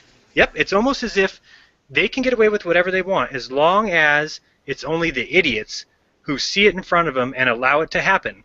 And that's kind of the whole game, is how far will we allow these Masons to go till we all stand up and say enough is enough, that this is enough. And if we just keep saying, well, okay, we'll let that go. Okay, well, yeah, they do put pyramids in a lot of videos. Yeah, they do all cover their eye. Yeah, it's just symbolism to kind of show you, hey, we're in control of this. We're in control of that. We're in control of the entertainment industry. Or is it are all those little like symbols and like errors and things that they obviously mess up on, do you think they're just put there in order to have that as a little like breadcrumb for the people who have opened their eyes? No, right? Or because like it just so clearly passes over the heads of people who are indoctrinated by it. What do you think, Bob? I think that it's too obvious. I don't think it's like a breadcrumb. I think it absolutely, in order for them to do something, they need to make it painfully obvious of what happened. For instance, dropping of Building 7, to me, is the biggest nonsense. And also the hole in the wall at the Pentagon. It's like things like that are. Those things are so obvious that it almost makes, like, when you do recognize them, like, at least I know for me and for you too, like, I'm like so stupid yesterday or whatever when you made the video. I was like, really? Like, I missed that? I wasn't able to see like all the things, like when we're watching some ISS videos or whatever, when we're looking at Obama things and Mason stuff, like, how are people in the world missing this stuff that seems so obvious, and then I feel so stupid that I didn't recognize it before. And like, I don't know, it's just that's funny because we say, like, how do people miss these that we just found today? I know, yeah, right. Well, I know. That's why I always end up feeling so stupid. I'm just like, God damn it, why can't we? I'm sorry, gosh dang it, whatever. So, Jeran, did you have some stuff we wanted to talk about Yeah. Dubé's? Yeah, let's move on to that. This video? I hope everyone's seen that. If you haven't, I got an email from somebody saying Eric Dubé had put out a new video that I should go check out. So Here we go. So if you guys have seen it, basically it's another video about Math Boyland. And if you've seen it, or if you haven't, what it basically is a letter or an email that Dubé got from some girl, and she basically says that she allowed Math Boyland to stay with her for a couple days for whatever reason, and she started to get scared of him. He started to act a little bit weird, and so she told him to get out of her house, and then secretly recorded kind of the final conversation that they had, or shouting match or argument, and then sent it to Dubé, and he posted it as a video showing more signs that he thinks that Matt is a shill. and the crazy man. So, Bob, your quick ideas about it, and then I'll tell you my opinion. Okay, well, as I listened to it, I mean, it sounded like Matt was definitely on a tirade, and obviously he's very passionate, and he gets very much into what he's saying. But I don't know, it kind of struck me, the whole video that he was just kind of losing his mind a little bit because he didn't seem to really stay coherent on all of his rants, and he started accusing the girl, of turning against him, and the whole situation would kind of seemed a little precarious anyway, a little strange that that was even happening. But it also struck me as weird that she would send that video or that audio track to Eric Dubay, who then publishes it, because ultimately I think this again is just another thing that could be hurting the flat Earth movement. It's definitely causing division within the ranks. It's throwing fuel in the fire, and I don't know. In my opinion, I think that is a video that probably didn't necessarily need to be released because Matt Boylan, whether he's a good guy or a bad guy, one way or the other, people are going to form their own opinion of him, and what he's trying to say. But I don't know. I think that his interest in the flat Earth movement has gone from seeing the truth revealed to more of a personal bandstand for his personal soap opera, I guess. And I'm just Yeah, I see it the same way. And like I said, I've got respect for both of them. And then to see stuff like this happen, and I always said I didn't want to get involved in any of this, and that was the whole plan and still is. But I wanted to say that I didn't see a reason for that video to be released because, to me, just like I said Stonehenge was tainted in my mind now. Well, when you secretly record a conversation with somebody, that is tainted. Because if one person in a conversation knows that they're being recorded, of course they're going to come off as a certain way. And if the other person has no idea that they're being recorded, well, they're going to say some things that are probably not things they would say in public, or that might seem confusing to us. We don't know what's been going on in that relationship for 3 days or 5 days or a week or even 10 minutes before the recording started. So to make judgments about the thing at all, I think is crazy. So to me, I just look at it as Eric is so smart with his proofs of the flat Earth, and his intelligence there is amazing. But then to see him make what in my opinion is a mistake, simply because why aren't you looking for truth? Why aren't you out there researching and testing and things, making more videos and bringing more people to the movement rather than doing the exact thing that you were hating me for?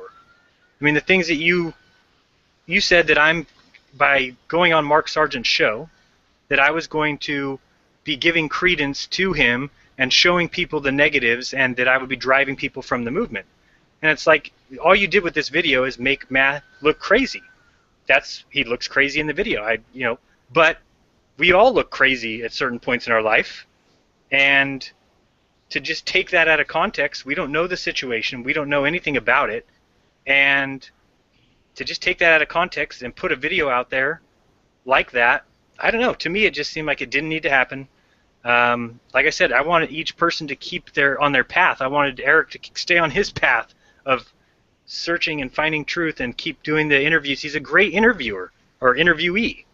Yes. Talks great, smooth, right? I mean, I wish I could talk like that. I mean, if I counted the amount of ums I say in a sentence, it would probably be double digits. So, but those things are not what's important here. The important thing is getting out the truth. And to me, if I received that email from that girl, I would respond with, well, it seems like you made a good decision to get him out of your house. Thanks for the info. And that would have been the end of it. There's no way I would have ever released that video because, like I said, I'm about truth. So am I going to release a video of somebody being recorded in a situation that they didn't know? How is that truth? You're setting somebody up. So that's my opinion of it. TJ, what are yours? TJ I go to don't sleep? really have. No, I don't really have anything to add to it. You're smart. Yeah, probably so. Probably so. I mean, I mean, you guys said plenty. I just, I don't think there's really much more that needs to be said. I know this whole shield thing is just. I was talking to Jeran earlier. It's really getting out of control. Everybody's a shill and got to expose everybody, and I know there's this big battle between Matt and Eric, and I don't know, it's really just at some point everyone's just got to say, I'm just going to go on with my life and just kind of ignore that now, because I mean there's a lot of great things that are coming out about flat Earth and research and videos, and a lot of people are coming out saying that they just found out about a flat Earth and they see that it's true and tried disproving it, and now they're seeing that, well, the flat Earth is the right it's the right model from what they can see, not the globe, because they don't see the evidence for globe like they should. So there's so much growth and illumination or revelation happening right now, and we got this bickering that's wasting time going back and forth and whatever. At some point, we just gotta say, okay, so we just need to move on and just like forget the crap going on and let's just move forward. Yeah, and I think that's kind of the point of just bringing it up. It was something that I could easily ignore, just like basically every other video that they've done. But I just wanted to tell people that don't let any of that sway you, because it means nothing in the search for truth. It really doesn't. We're just trying to discover where it is that we live, what is the reason for the deceptions that are pretty evident, to the point where it's not even a question for me anymore of, well, we need to have a debate of I keep getting these requests for debating, and I don't need to debate anyone over flat Earth or globe Earth, because they are making the claims that the Earth is a ball spinning 1,000 miles per hour through space, flying at 66,000 miles per hour, tilted 24.5 degrees on an axis through endless space. I mean, those claims are coming from them. So they have the burden of proof, not me. I don't have any burden of proof other than I'm saying, prove it. And the things that I'm doing are proving other things, which then say science is not all it's cracked up to be. The idea, the definition of science is awesome. I love it. That's what I want everyone to do. But then when science says do all these things, we're the great organization that tests everything and puts it through multiple levels of peer review and blah blah blah, and then I go out and want to test the curvature of the Earth and watch them swarm in and say what a piece of shit retard I am. And it's like, what, because I want to do science? So science is great as long as you do it, and I sit back and accept your proofs. But science isn't okay if I want to go out and do it. And that's this whole thing is, I don't want to get involved in any of the shill stuff. I don't even understand it. I don't even get it. I can't imagine somebody ever coming to me and saying, Jeran, I'll give you money to go talk about this, or I don't even think those things exist. Other people tell me that they do. So I've pretty much said, okay, until I see it or become a part of it, I just kind of dismiss it. So I don't think either one of them is a quote-unquote shill. I just think they both believe in the flat Earth and think that the other person is out to get them. And that's kind of my opinion. I wouldn't have released the video.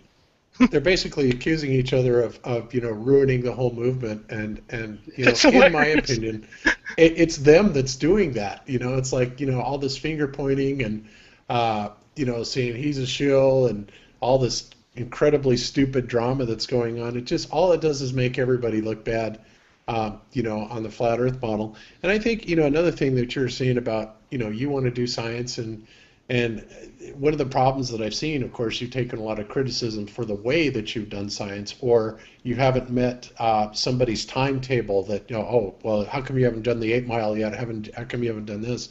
And it's like, it's exceedingly difficult to even get the conditions right to be able to do it. But then when you're also sitting there dealing with a live audience of 50, 100 people, and they're all clamoring, going, where's our show? Where's our show? We want our money back for the tickets.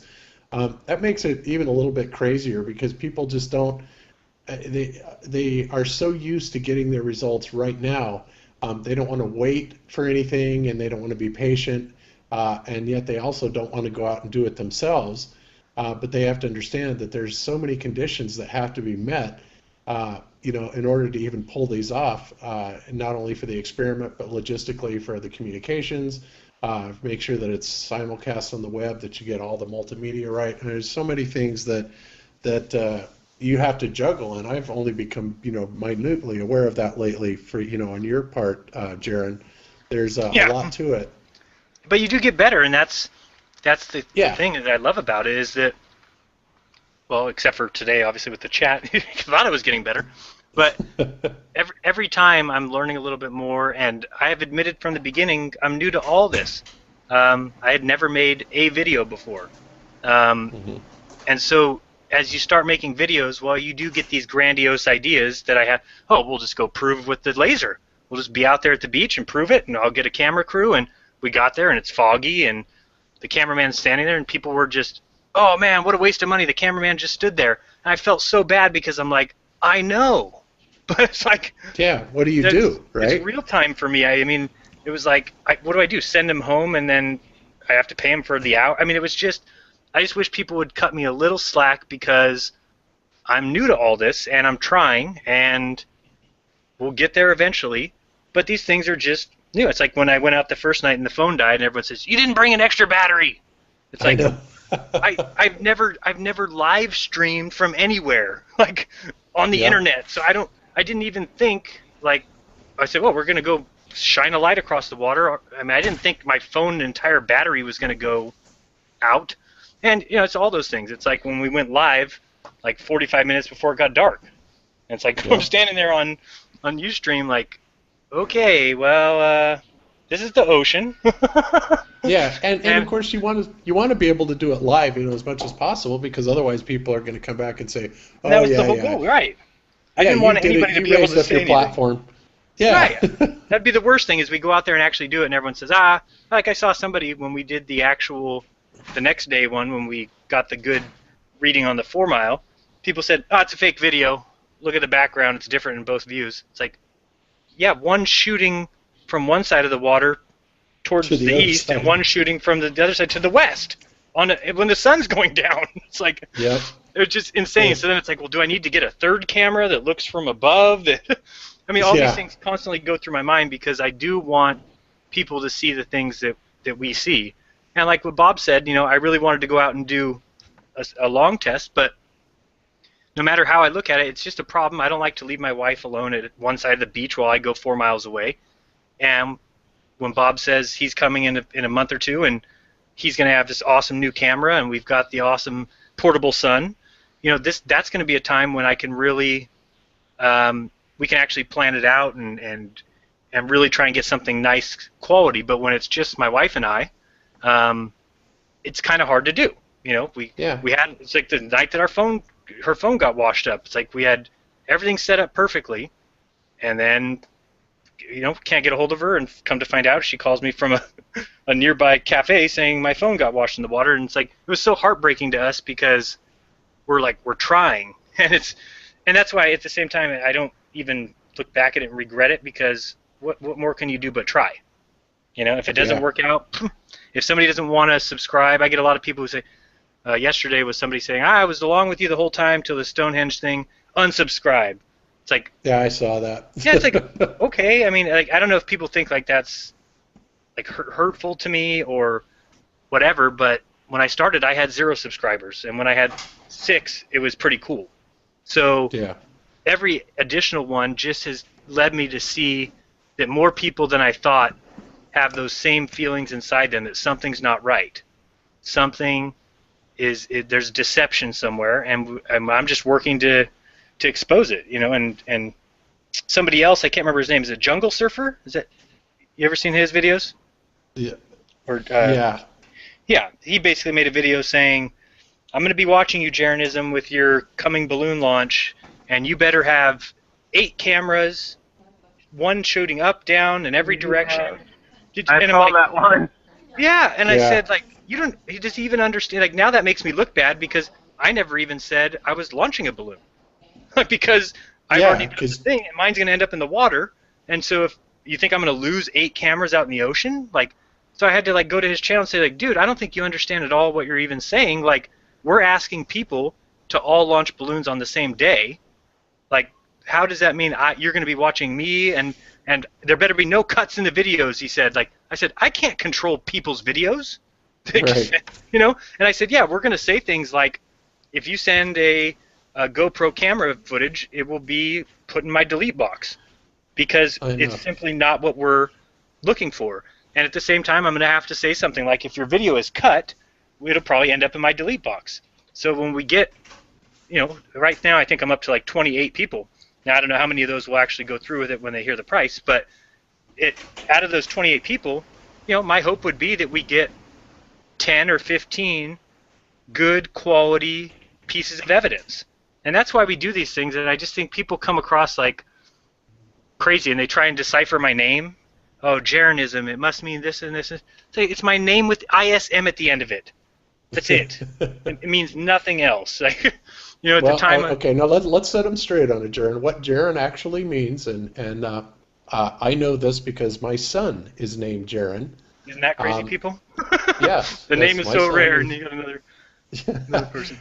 But what it means is it means to sing or cry out, enjoy, basically. That is the meaning of Jeran. So there you go. It doesn't mean baby sacrificer. Well, maybe it does in that Jeran's case, but no, it means to sing out, enjoy, sing or cry out, enjoy. So there you have it. Now everybody knows what your name means, Jeran.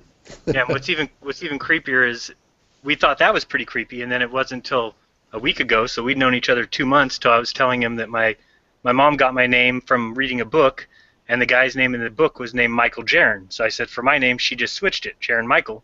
And Bob's like, no way. I said, what? He said, don't tell me your middle name's Michael. I said, don't tell me your son's middle name is Michael. It is. My wife's entire side of their family, every one of them, all the boys have Michael as a middle name, and all the girls have Michelle. So that's it cool. Kind of came down from the Catholic side of the family, I guess. I bet. Yeah. I'm sure that's where, yeah. My mom was just fine with naming my middle name Michael. So, anyway, but that video is pretty funny. He's a funny man. His videos are awesome, actually. I haven't had a chance. I've kind of got them all marked as watch later, but I didn't know he did videos that were a lot like the ones that I do, or pointing out deceptions. I saw that he has a challenger video, which I kind of have one that's half done, but I thought that was really cool that other people have seen and have exposed that, because my whole thing about the NASA situation is I think that's where I like to focus, because if the people who are in charge of telling us where we live can be shown as liars, then to me it helps people open their eyes to, well, maybe there's another possibility. And that's what the whole thing about the flat earth is that if they're faking the ball earth, then it means that probably it's not true. You don't fake things that are true. So if it's not a sphere, then what is it? And of course we all jump and say it's flat, because if it's not a sphere, then let's look at our perception, let's look at our experience, let's look at what we see in reality. And yeah, people will come and say, oh, you can't even explain why the sun goes down straight down, and you can't explain this, or you can't explain it. Why does Antarctica have 3 hours of sun? Right. It's really cool, Jeran. I don't know if there's a new guy out on the scene, and TJ, you were the one that sent me this guy's videos originally, but it appears that he is a professional surveyor. And it's really cool because he's doing these surveyings with a theodolite from USGS, registered places on Earth, and he talks about, okay, now we should have exactly this degree of azimuth and elevation. Yeah, and he's going to do traveling, right? Isn't that the guy? He's an older man? Yeah, he's actually traveling. DJ, do you remember what his name was? I emailed him because I gave him my email and said if he was interested in, because he said he was coming to California for something. And so I Yeah, to said, do the San Francisco, something up in San Francisco. yeah, so I'm going to try and see if he wants me to meet him there or whatever, because I would love to be a part of it. But no, I saw his videos. It's like so awesome to see people like that are, and that's the thing, Bob, to be honest with you, I had a lot of people that emailed me saying a lot of the things that you did, but what caught me so big with you is saying, you're a pilot, number one. Number two, being somebody who is in the military. Number three, somebody who's dealt with satellites.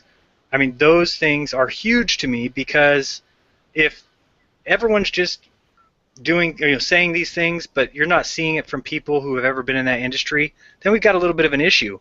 But I've had, like I said, I've had 4 or 5 emails from people who directly work with satellites who say, to be honest, now that I've looked at this, the idea that satellites are fake is highly possible. Yes, and when you highly get that probable. from, yeah, and when you get that from somebody in the industry, you're like, hold on. And pilots, we had a lot of pilots come out and say the same thing. Mm-hmm. A lot of people in the military saying the same thing. So the only ones not coming out and saying that right now are the 220 astronauts from NASA. Yeah, exactly. That's it, right? I mean, everyone else, and I've seen mathematicians, I've seen chemists who are saying they're not saying you're right, they're just saying keep going because what you're saying is possible. Right. And that's it's a huge great to see.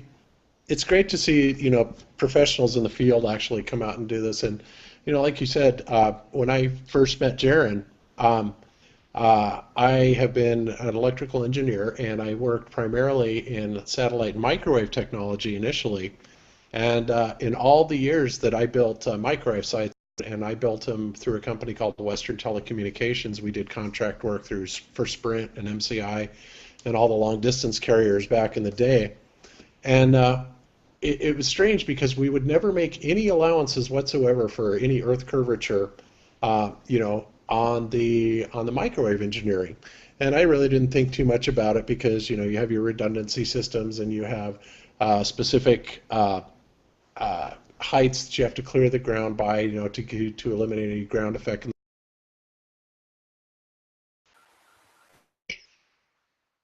TJ, you there? I'm here, yeah. It looks like Bob dropped off. Oh, But Bob. that guy that Bob was talking about was, I just posted it, Red Pill World, or Red Pill World, I put word. Oh, yeah, On that's YouTube. his name. He's a surveyor. Okay, very cool. I did see a question I wanted to answer because it's something I want people to know. Hey, And I am I think back? there you are. Yeah, I just dropped out. I don't know what happened.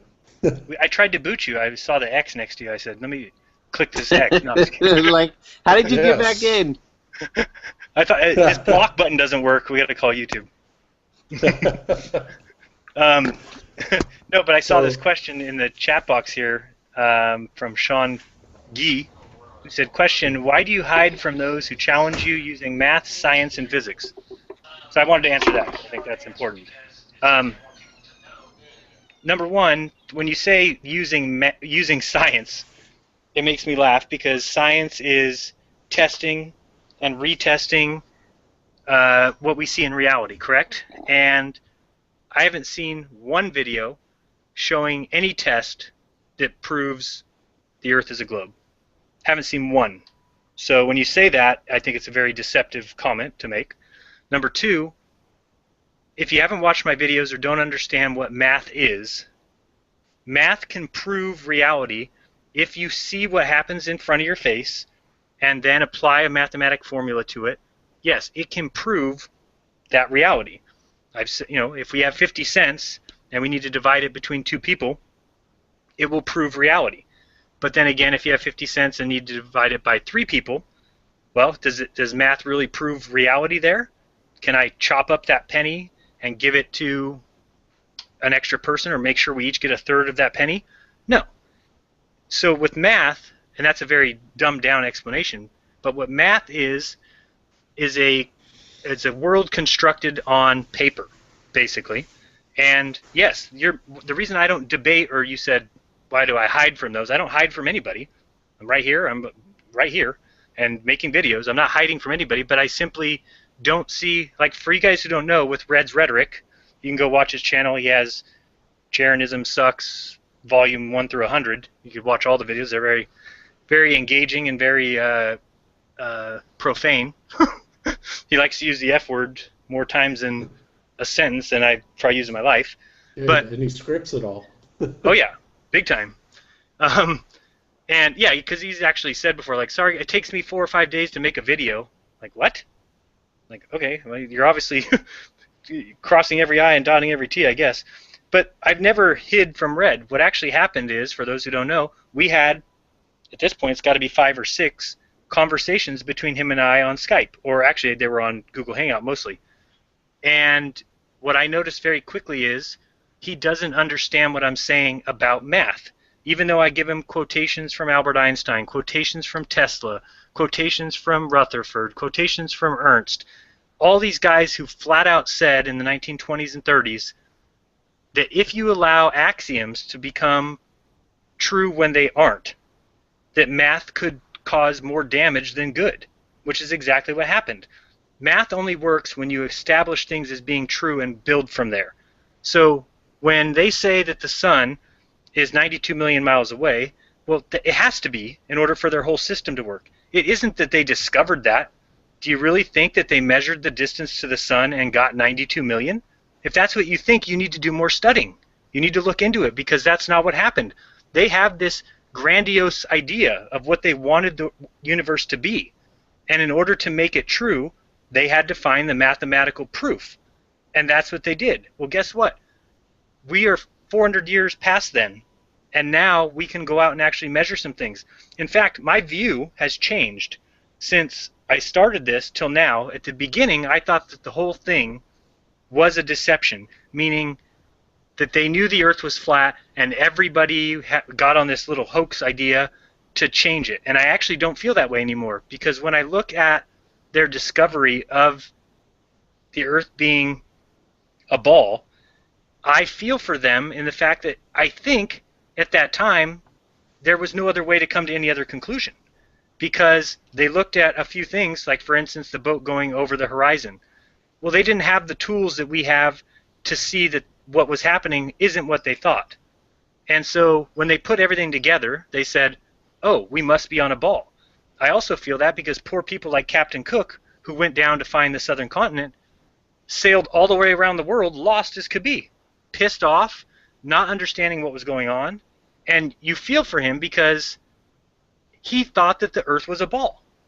And so when he got down to where he thought Antarctica was and said, oh, I found the ice wall, let me sail around it, he ended up where he started by going the other way and just got lost. Like, I don't even know what's going on. He went 70,000 miles. I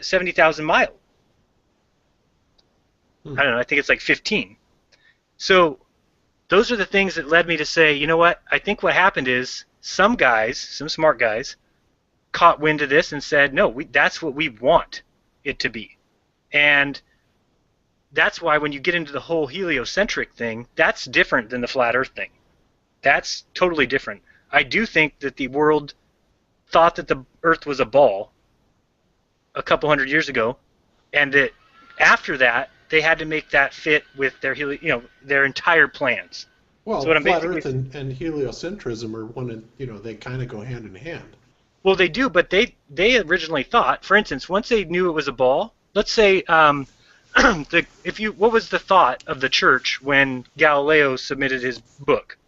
The thought was that the world was a sphere, but that the sun went around the Earth. Right. So they never even fathomed the fact that the Earth moves. Why? Because we all live here and it doesn't move. Right. The Earth doesn't spin. Nobody's stupid. But what they did is they liked the idea of, oh, we'll put the sun as the worship thing. We'll all go around it. But then they had to do math. And they said, guys, that doesn't work because we have night and day. So they said, oh, shit, we're spinning. Well, we would have to be spinning at this crazy speed. Get the math? Okay, we're spinning at this speed. Well, if you're doing that, then this would have to be true. Do the math? That became true.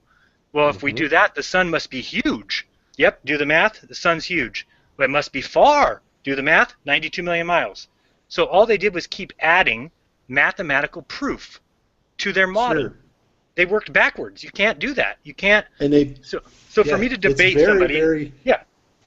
Go ahead. It's very elusive. It's kind of like a story that I like to tell, and I actually used this online with a guy last week. But the math can describe something, and just the context that it's described in can be completely inaccurate. And the example that I like to use when I demonstrate that is the old story where three men go and they need to get a hotel for a night. So they go into a hotel and they walk up to the clerk and they say, "Okay, we need our room for tonight." And the clerk says, "Okay, we've got one left. It's $30. Okay, so each man coughs up a $10 bill, hands it to the clerk, and then they go up to the room. Well, after they've gone up to their room, the clerk discovers that the room was supposed to be on sale for $25 instead of $30. This is a real cheap room, by the way. And so he sends the bellboy up to the room where the three men are with five $1 bills. So the man that answers the door said, "Okay, well, we can't really split this up evenly." So he gives the bellboy $2, and he keeps $1 for himself, and he gives $1 to the other two gentlemen in the room. So if you were to look at that and say, okay, well, all right, the math then says that if each man spent $10 and got a dollar back, that would be $9 a piece that they spent. And of course, 9 times 3 is 27. And then they gave $2 to the bellboy, which makes $29. What happened to the other $1? So one of my favorites. I love it. Yeah, it's a great story. I mean, you think about it and it's like, okay, wow, that sounds really, really viable and plausible and 100% accurate. Where's the missing dollar? Yeah, but where's that damn missing dollar, right? And the problem is simply in the way that it was told. But nevertheless, it's still not one less bit, there's something wrong, but the math seems very convincing on the surface level. So that just goes to show you how they can do that and play with your mind with numbers and stories. If you guys don't watch the Ball Earth Skeptic show, it's actually really good. And I think this next week they're going to have 2 or 3 Ball Earthers on, and I think they'll learn, like I've already learned, that you're going to hit a wall. And that wall is that science has given those kids, I call them kids, whatever, science has given those people the idea that science is always fact. So it makes him very puffed up. For instance, Red's rhetoric feels very confident. And the reason why is because he believes in science, and science is always true. So that's the discovery I made that made me realize that atheism was wrong, made me realize that science had a problem, that it was a religion, is because I saw that deception, because I tried to learn it. I didn't want to just say, I didn't want to be one of those debaters that gives links to Wikipedia.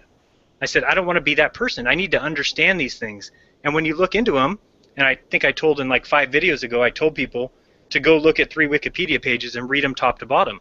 Mathematics, gravity, and the Coriolis effect. And if you read those, you'll see that they're purposely worded in the most fantastical way that can be used whenever you want. It's the biggest joke of all time. And these guys, they think, so when Red and I had these conversations, he would just do math to show me that the Earth is round. And I said, dude, you're just showing me math. He said, yeah, math is the proof. And I said, show me the curvature of 789 miles between California and Hawaii. Okay, I'll show you the curvature. And he would get out a little calculator and show me math. And I said, dude, you don't understand at all what I'm saying.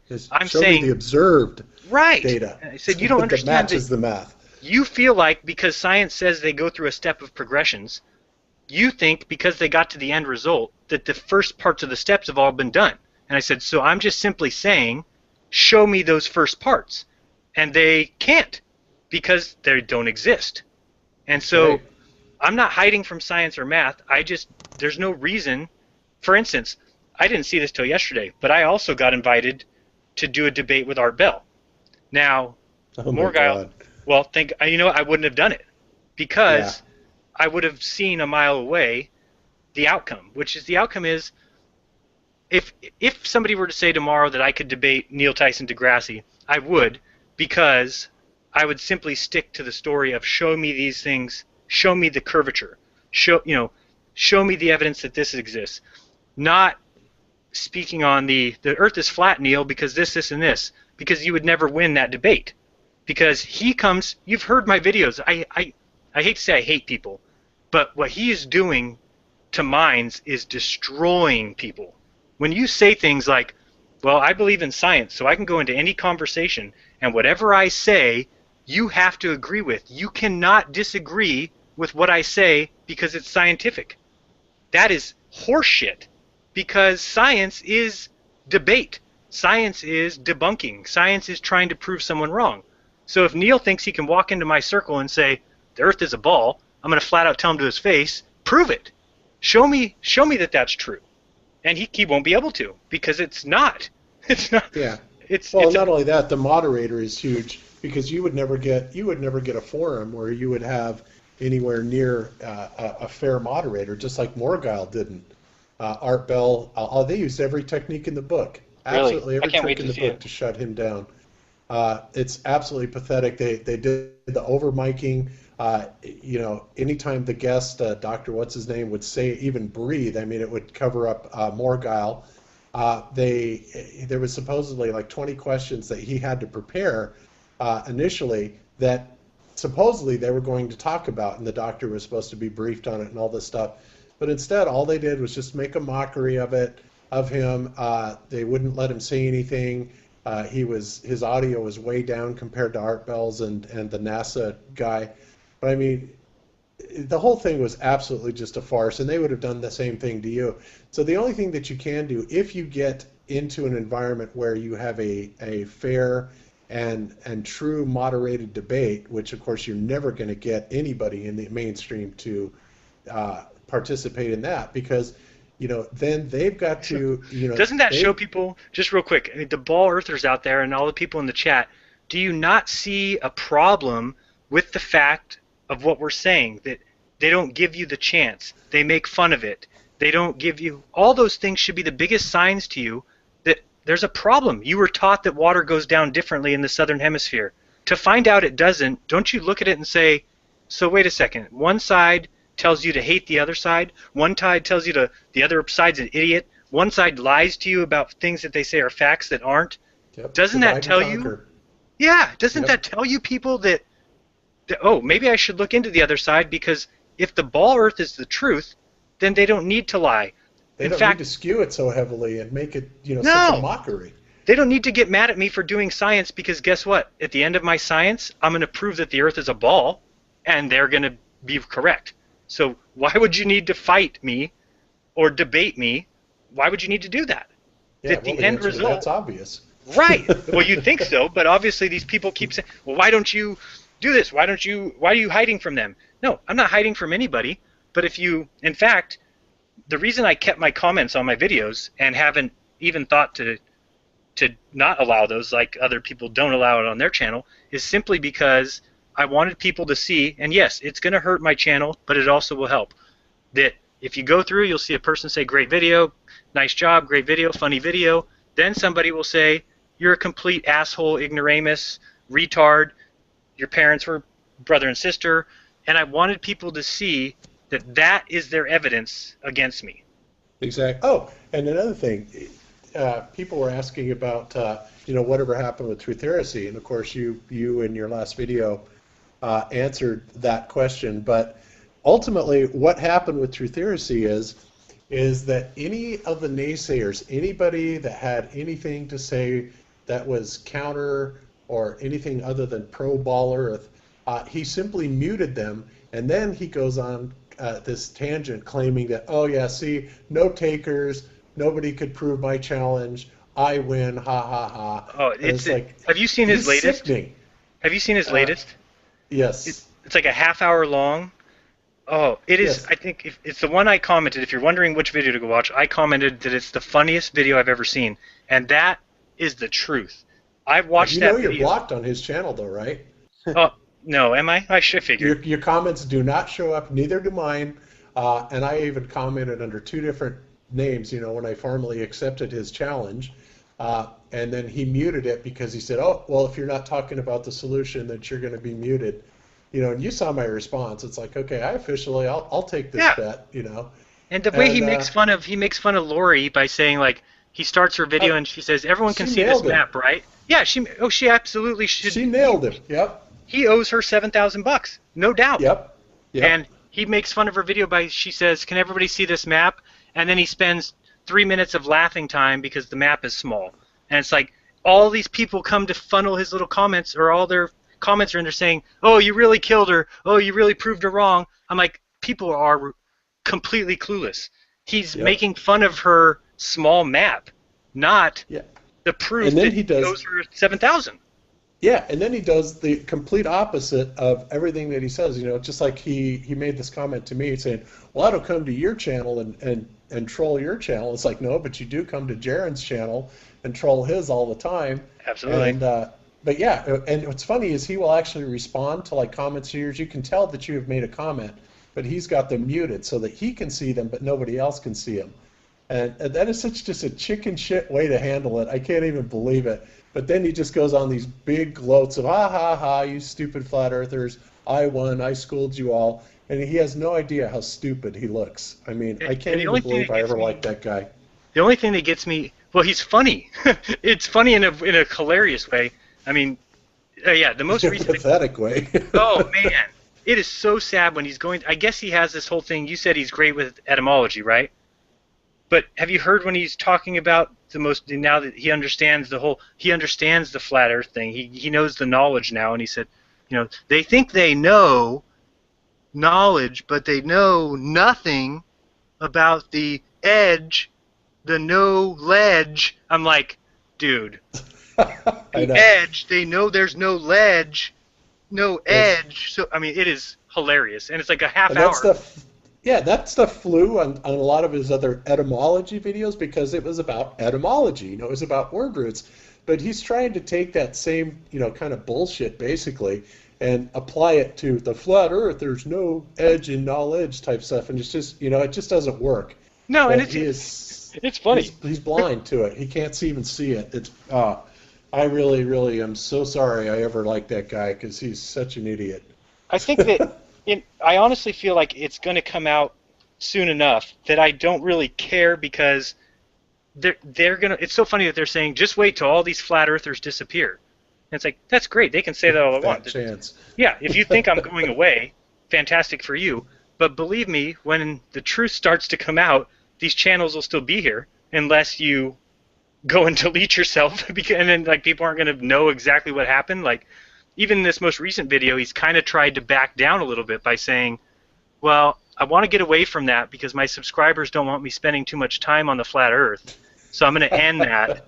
It's like, oh, now you're going to end it, like, because you won, because you beat Lori. It's like ridiculous. Like you owe her $7,000, and period. You said there was a challenge. She completely gave the answer to the challenge, and you told her she's stupid, and that was your excuse of why I guess you don't think you have to pay her.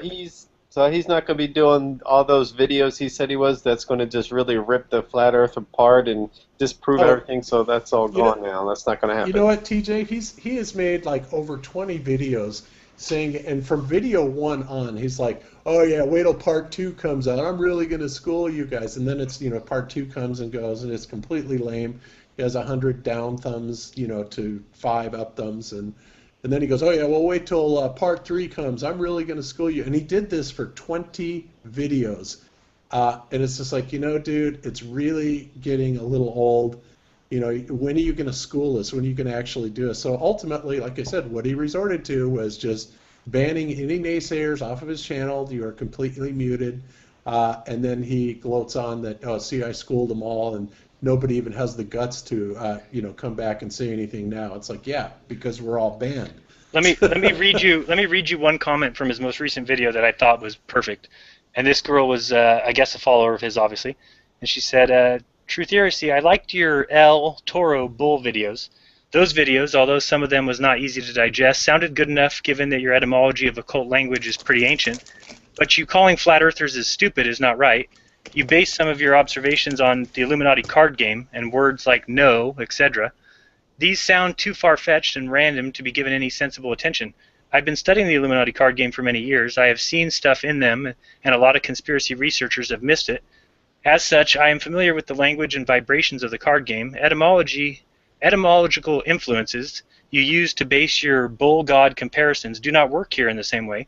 The Illuminati card games calls the future scenario as it sees it without ever dressing it up or using cover language. For example, the 9/11 card calls it like it sees it. Towers will get bombed, and this is how it will look. No mincing words, no deceptive language. The Illuminati card games are more like an oracle or a clever time travel-inspired prediction and warning of future events, given the occult concept of the warning you before the event occurs. Either way, the language given in my years of studying them is pretty straightforward. So no means no, not no as in N-O. If the cards use deceptive words, you would find them all over the deck, which you don't. So you were wrong in your analysis of the Illuminati card game. I could say the same thing about your YouTube name, Trutheracy. It means truth plus erased equals Trutheracy, which is essentially what you're doing here. You are masking and erasing truth. Flat earthers have done their work. You offer zero proof and no studied evidence that can debunk the flat earthers. They're not easy to debunk. I understand that, because all their studies are based on observable facts. There are even scientific experiments like Airy's failure, which have proved that the Earth does not spin and is stationary. So I suggest you study this again instead of making ridiculous accusations and mocking people who claim the Earth is not the way the sheep have been told it is. If I told you there was a huge jade mountain, then you could prove me wrong by the studied observations of at least 1,000 people who have actually trekked to the remote parts of the Earth and that there is no jade mountain there. Not so with the round Earth. Not a single human has actually gone up to space and seen for themselves that the Earth is round. The only people who have told us they have seen it from space all belong to NASA and the elite-controlled space agency. This is manipulated information, same way the entire world's print media and TV media is controlled by the 5 or 6 corporations. All space research and information is controlled and processed. NASA is, as we know, a military organization with occult origins, which is why the public will never be able to launch their own civilian manned rockets to space. They will not allow you to. I just thought the comment was good because she obviously liked him before. And big thumbs up. I agree. This is something that I wrote in one of his... I mean, I can definitely tell whether my video is going over well in just watching the thumbs up and thumbs down from the beginning. You know, I know that I have my many, many haters, so I expect, you know, probably 2 out of 10, or let's say 1 out of 5 to be a thumbs down. So if I see a video with 500 thumbs up and 100 thumbs down or something, that makes sense to me. If I ever put out a video that got 75 thumbs down and 25 thumbs up, I'd pretty much think I made a mistake. Like, uh-oh, I must have really done something wrong here. And the thing about him, if you look at his older videos, he had a nice ratio of, you know, 1 to 5. Now look at the ones about flat Earth. He is getting crushed, like 50 thumbs up, 75 thumbs down. Like, and I wrote it even a comment. I didn't know that my comments don't get seen, but I wrote a comment like, dude, are you even watching your thumbs up and thumbs down? Don't you think you should relook at this rather than act like you're acting?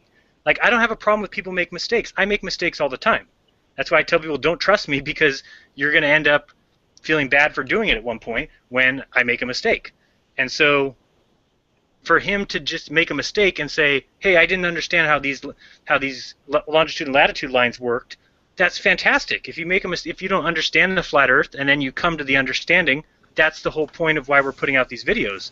But to just make fun of people, and he puts up some picture of an ugly lady that looks like an animal or something, that's his disproof of Lori.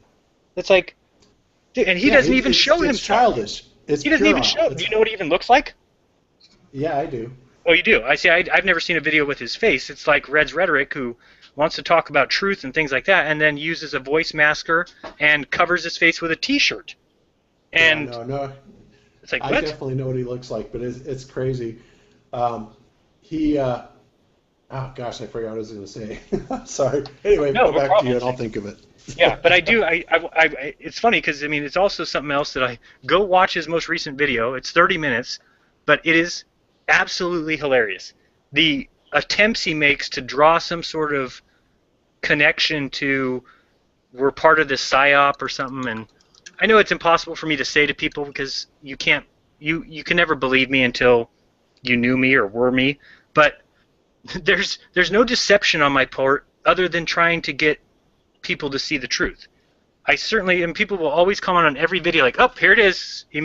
Now he's proving that he's a shill. Oh, he made a stupid comment about stars. He's an idiot. He's a shill. And it's like, guys, I'm not trying to deceive you in any way. You will never catch me doing any kind of purposeful deception to where these other guys will. In fact, I've got a video that I have to make either today or tomorrow because it is too classic. Somebody sent me an image of a Antarctic 24-hour time lapse.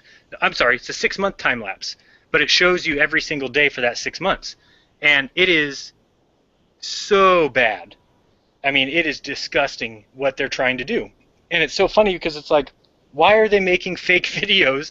Like, this is all you need to prove to people, is the people who are saying the Earth is a globe are faking the proof. Who's faking flat Earth proof? I'm not faking anything. What would be the point of that? How much of an idiot would I look like when the entire world thinks the world's round? Here comes some idiot who says the Earth is flat. Oh, look, he has proof. Oh, he was lying. Like, and how many times have you heard somebody say, "Oh, well, show me the picture of the flat Earth from up above"? Like NASA's going to do that, right? Right. Oh, it's insanity. It's like they don't want to think about the possibility, and that's the first step. And that's why, like I said, the very first thing was definitely the moon landings to me, because that was such a big deal to me. I said, if we've been to the moon, then the picture probably from the moon is probably true. And if they landed on the moon, then the moon is a sphere. And if the moon is a sphere, then it's probably like the Earth. And all those things would just mean proof to me. And when you start looking at it and you realize, well, they don't have really proof they went to the moon, other than people say, well, what about the laser reflectors? It's like, you tell me. They got laser reflectors in 1962. They had the distance of the moon in 1962 based off lasers. So now you'll tell me that the proof that we went there is that they have lasers that came back in 1969? Like, how is that? That's not proof of anything. They already had lasers off the moon in 62. May 9th. You can look it up. So it's like, all their proofs are not proof of anything. It's like, we brought back moon rock. It's like, yeah, and it's been proven that those rocks were found in other areas of the Earth. And it's like, well, yeah, but they found them after. Yeah, well, NASA found them before. That's all there is to it. It's like, did you know that there's an element named after the 3 Apollo 11 guys? Did you know that? No. Yeah, what is it again? It's because it's Aldrin, Armstrong.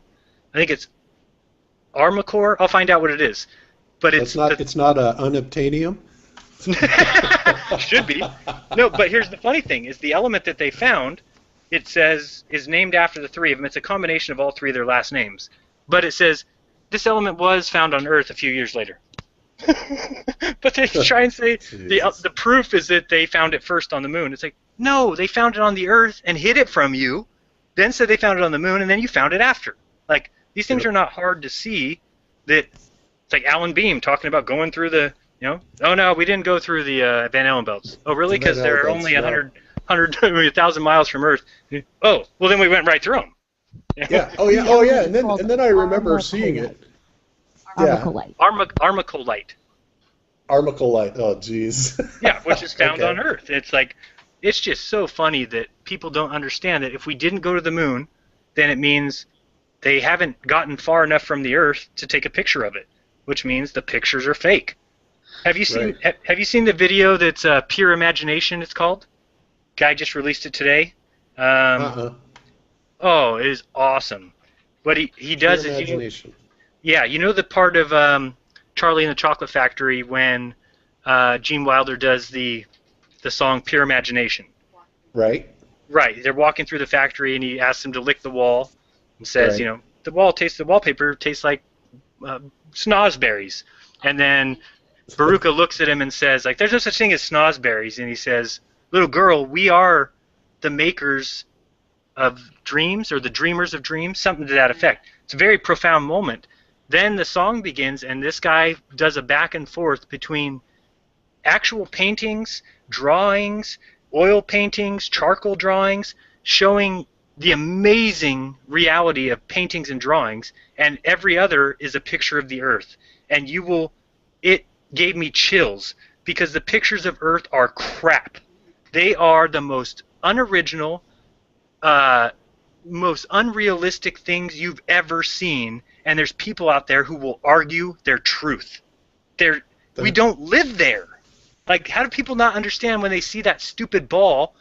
It's not even a sphere. It's like it's a flat circle. It's like disgusting. The pictures. You posted the link. Doesn't make any sense about that. So is, my wife you know, just why posted is that it? link. So go ahead. Oh, okay. It's like, why is it that we, didn't get our first picture of Earth until Apollo 17? It's like, what the hell were they doing during Apollo 11, 12, 13, 14, 15, and 16 that, they only get time to come out with the very first picture at Apollo 17, years after the fact, years after what they were trying to establish. None of that has ever made any sense to me. You would think that Apollo 11, they would have been snapping those things like wildfire if they would have been actually up there. Or they would And have of course, talked about it. They didn't talk yeah, about it. they didn't even talk about it. That's right. No, when they're on the moon, I've actually gone through the tapes. They never mentioned the word Earth. I'm talking Apollo 11 from the surface of the moon, which if you got to the moon and turned around and saw home, you're telling me, Bob, me and you get to the moon, we're not going to turn around and say, look at Earth! Look Oh at God, Earth! I'd be all over it. They didn't mention, they don't care because they're on Earth. They're in Nevada. Yes. They don't think to themselves, we should turn and say something because they cut in the Earth later. So these are things that are so evident if you just know humans and know their nature and know what we're like. I mean, here's another video I saw where they compared, there's this bobsledder. I think you've seen this before, but bobsledders practice the turns, right? And so they will get their team in this bobsled, and then they'll start pretending like they're going through the turns, and they make sign, right, turn left, turn right, whatever. And they're very excited. Well, then they play the tape of the Apollo 11 landing, and it's like, lowering 30 feet from surface, 10 feet from surface, I know. touchdown, Apollo has landed. It's like, so ridiculous. Like, that's what it would sound like. I mean, where's the crazy engines in the background? I mean, those things would have been so ridiculously You loud. think they'd be going, Jesus Christ, we're on the fucking moon. Right. Or like, I hope the fuck we can get home. Like, they never even thought about it. Like, no one's ever been 500 miles from Earth, and we're 245,000 miles. Like, we are absolutely cool as shit. And even these interviews that they have, when they ask them, like, what advice do you have for people who are going to travel to Mars? We're not really the kind of guys that you should ask for advice. It's like, We're not qualified on that subject. You went to the moon. It's absolutely insane. But it is funny that every time you ask them, do you think we should go back to the moon? No, go to Mars. Don't go to the moon. Leave us out of it. Yeah, we're that layer of truth's protective layer. Right? Let me die first, please. Yeah. So anyway, but I mean, to me, those things are just so painfully obvious. And then when you see that and you say, like you said, 1972, right? A blue marble. Yes. We didn't get number 2 until a week ago. Yeah. Like, exactly. There's a problem here, guys, and so I still see people in this chat saying, "Oh, you don't accept math as evidence. You don't accept pictures." I do. In fact, people have gone crazy over the fact that I said eclipses are fake. What I'm saying is there's something going on there that they can't show us. The reason why is because it probably disproves their stupid ball spinning thing. Because go look at every single video. They're all cut. They're all done with filters. They're all a mess. They all don't coincide. There's definitely something there. And if you don't agree with that, I understand people say, dude, I've seen an eclipse. It's like, yeah, so have I. I'm not saying that they don't happen. I'm saying there's something about them that is hidden from us. I don't know what it is yet. Go ahead. Have you heard Hoagland's latest shtick about that picture of the moon going around the backside of the Earth? That picture that they just released? That it's fake because there's a base there or something? Yeah, it's fake because they're just trying to cover up the real space program. Right. So they're trying to discredit everything. And it's like, and I told you before, I actually fell for that bullshit at one point, and that's what got me. That's what got me into search. That's what actually led me to flat Earth, because my hero Richard Hoagland said that that there was really a super secret space program, and they just wanted to make everybody think that they never went to the moon. Right. So So here's my whole theory on that, because I said, yeah, and I drew it out for myself. I said, so basically we know, number one, NASA lies, right? So that's a given in my book. That's pretty much all they do. Okay, so if they lie, then I said there's 2 things they would lie about. Number one, they would lie because there's a secret going on, like bases on the moon, Who knows? There's spaceships out there that they don't want to tell us that they're battling other galaxies. Who knows? So there's some sort of secret space thing going on. Or number two would be that they can't see the Earth, or that it's something clearly deceptive, like it's flat.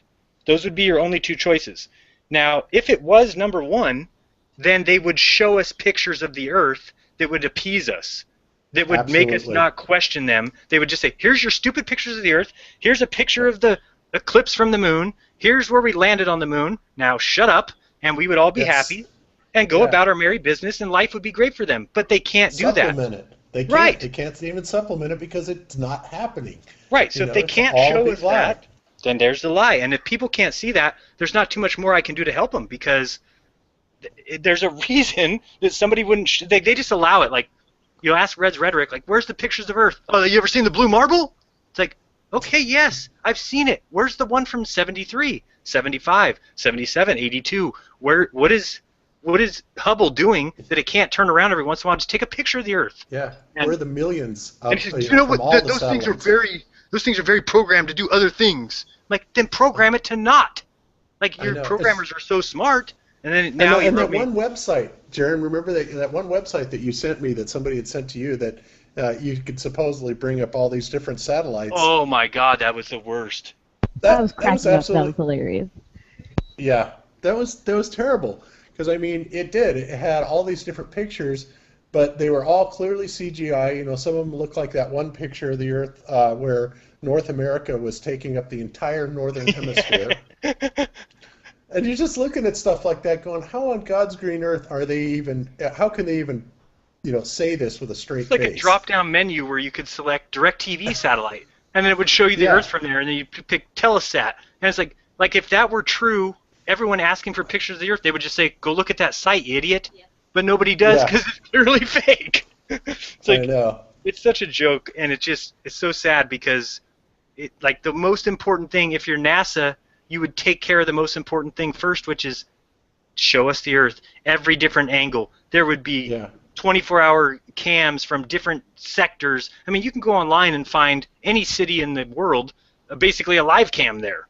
Certainly the United States, you could find different ones from different piers and beaches and downtown and uptown, but you can't find one of the damn. And then think of how easy it would be to shut us all up if they just simply put a camera on the moon that showed the Earth get in the way of the sun during this coming eclipse.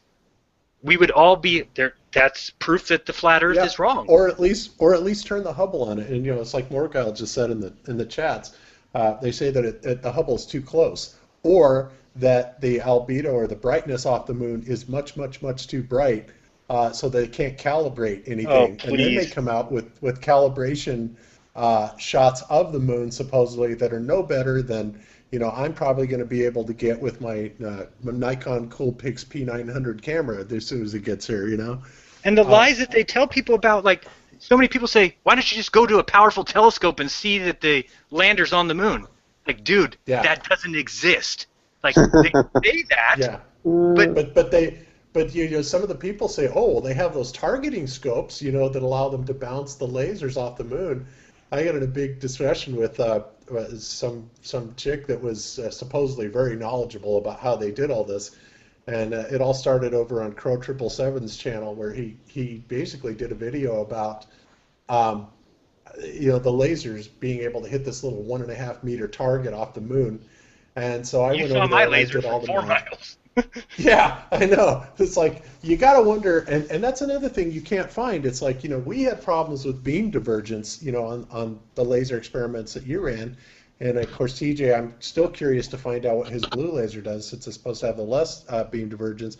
But I mean, they don't put any technical specifications on that equipment forth, because they know full well it can be calculated out to go. Well, I think I've seen it. There's no way this is going to work, I think I've seen it, and they said it hits the moon at 4 kilometers. So then they say 4 kilometers wide is the beam. Yeah, and then that's supposed to actually reflect and come back and go through our atmosphere.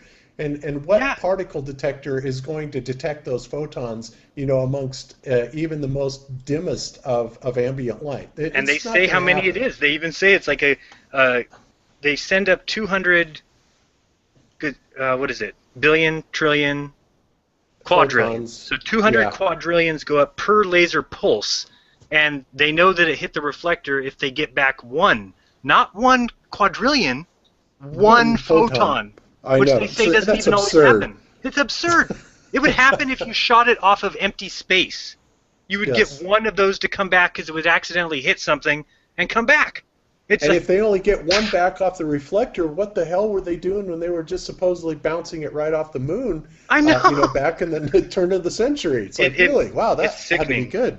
It is so bad. And then they show you, oh, we took the orbiter, and the orbiter rotates the moon, orbits the moon at the just perfect miles that when you zoom in all the way, all you can see is that little tiny pixel change. They'll point an arrow at it and say, lander, scientific gear, Yes. footprints. Here it is. Yeah, and it's like, how do people not say, okay, can you tell the orbiter to go 10 miles closer so we can see it? It's like, nope, that's the evidence. People have sent me that evidence in emails and said, idiot, why don't you see this?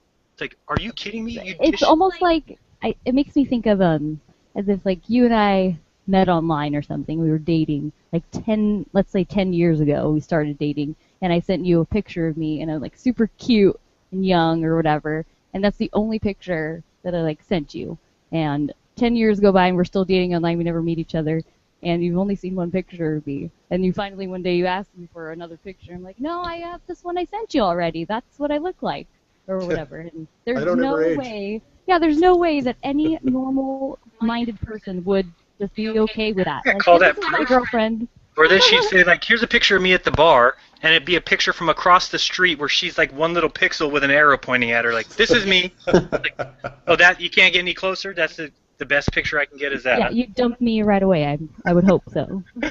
It's crazy. It's like, and I could understand again if there was other things, but don't these things add up to the ball earthers to the point where they say, ugh, I might be wrong?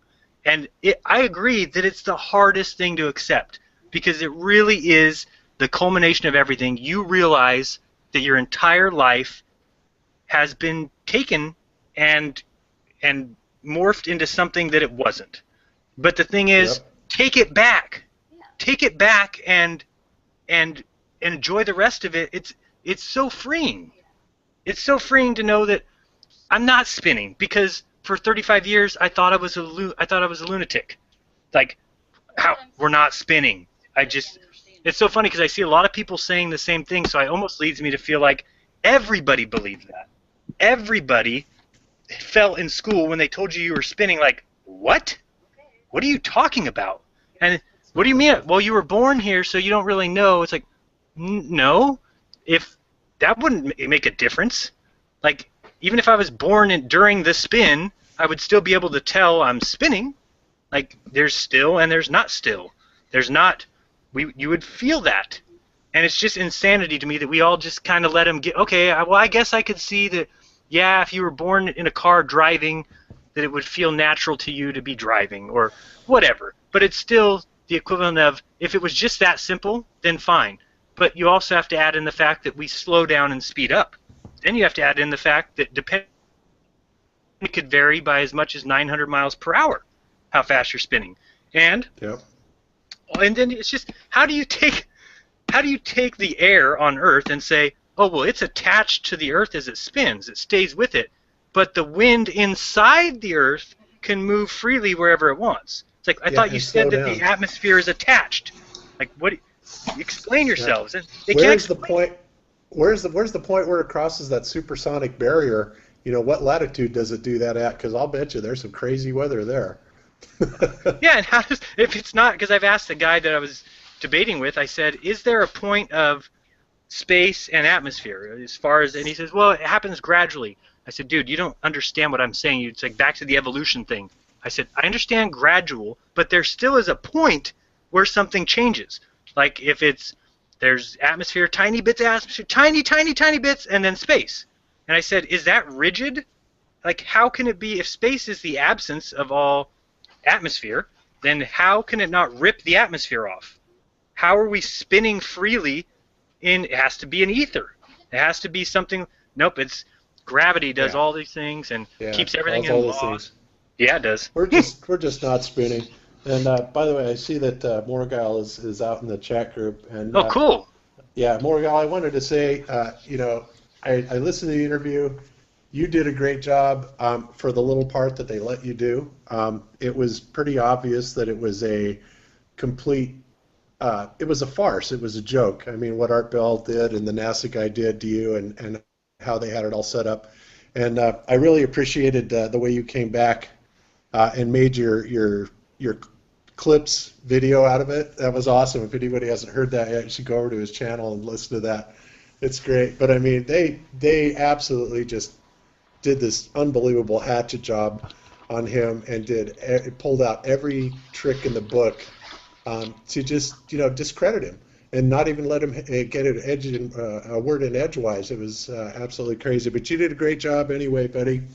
And I can't wait to see it. I haven't seen it, Morgal, but I can just see what they would do already, because the reason it came up was somebody had asked me why I'm avoiding debates and things like that, and I just said exactly what happened to you. He did still win. He did still win. You're right, did he? Morgan. Awesome. You did still. Yeah, I mean, he said I still won, and I agree, because he did. He won by the fact that he brought out the very best, or the very worst in them, I should say. The very worst, debunking. That's all you can ask for. That's what shield techniques. I mean, for him to get them to actually pull out all the stops like that tells you that they were scared to death of what he had to say. Yeah, and that's the thing. I hope that people see that. It's what I want them to see. Look at the comments on my channel and look at where the people that are proving us wrong are. They're not there. It's people saying I'm retarded, I'm an idiot, that I'm fooling everybody, I'm leading people to deception. And it's like, no, you don't lead people to deception. Oops. Yeah, I was going to say, is that me? Well, that's how you lead people to deception, is there he goes. by lying. Hi, Jeran. Find a lie that I'm telling. I'm not telling lies. If I say anything, I'm asking you to go look at things. I'm not saying every eclipse is a fake. I'm saying something is wrong with eclipses. And if you disagree with me, then please show a video, start to finish, that shows it without the, like, for instance, it'll be just daytime. Daytime, the sun's out in the sky, everything's fine. Then all of a sudden, it gets dark, and there's the disk over the sun. It's like, where was the sun? I mean, where was the moon when it was coming towards it? Maybe we can't see it, whatever. But then they won't even show it. It'll like be up, then the camera changes, or the sky turns black, then it turns bright. It's just like the NASA launches. I'm really trying to dig deep into them because there's something wrong with all of them.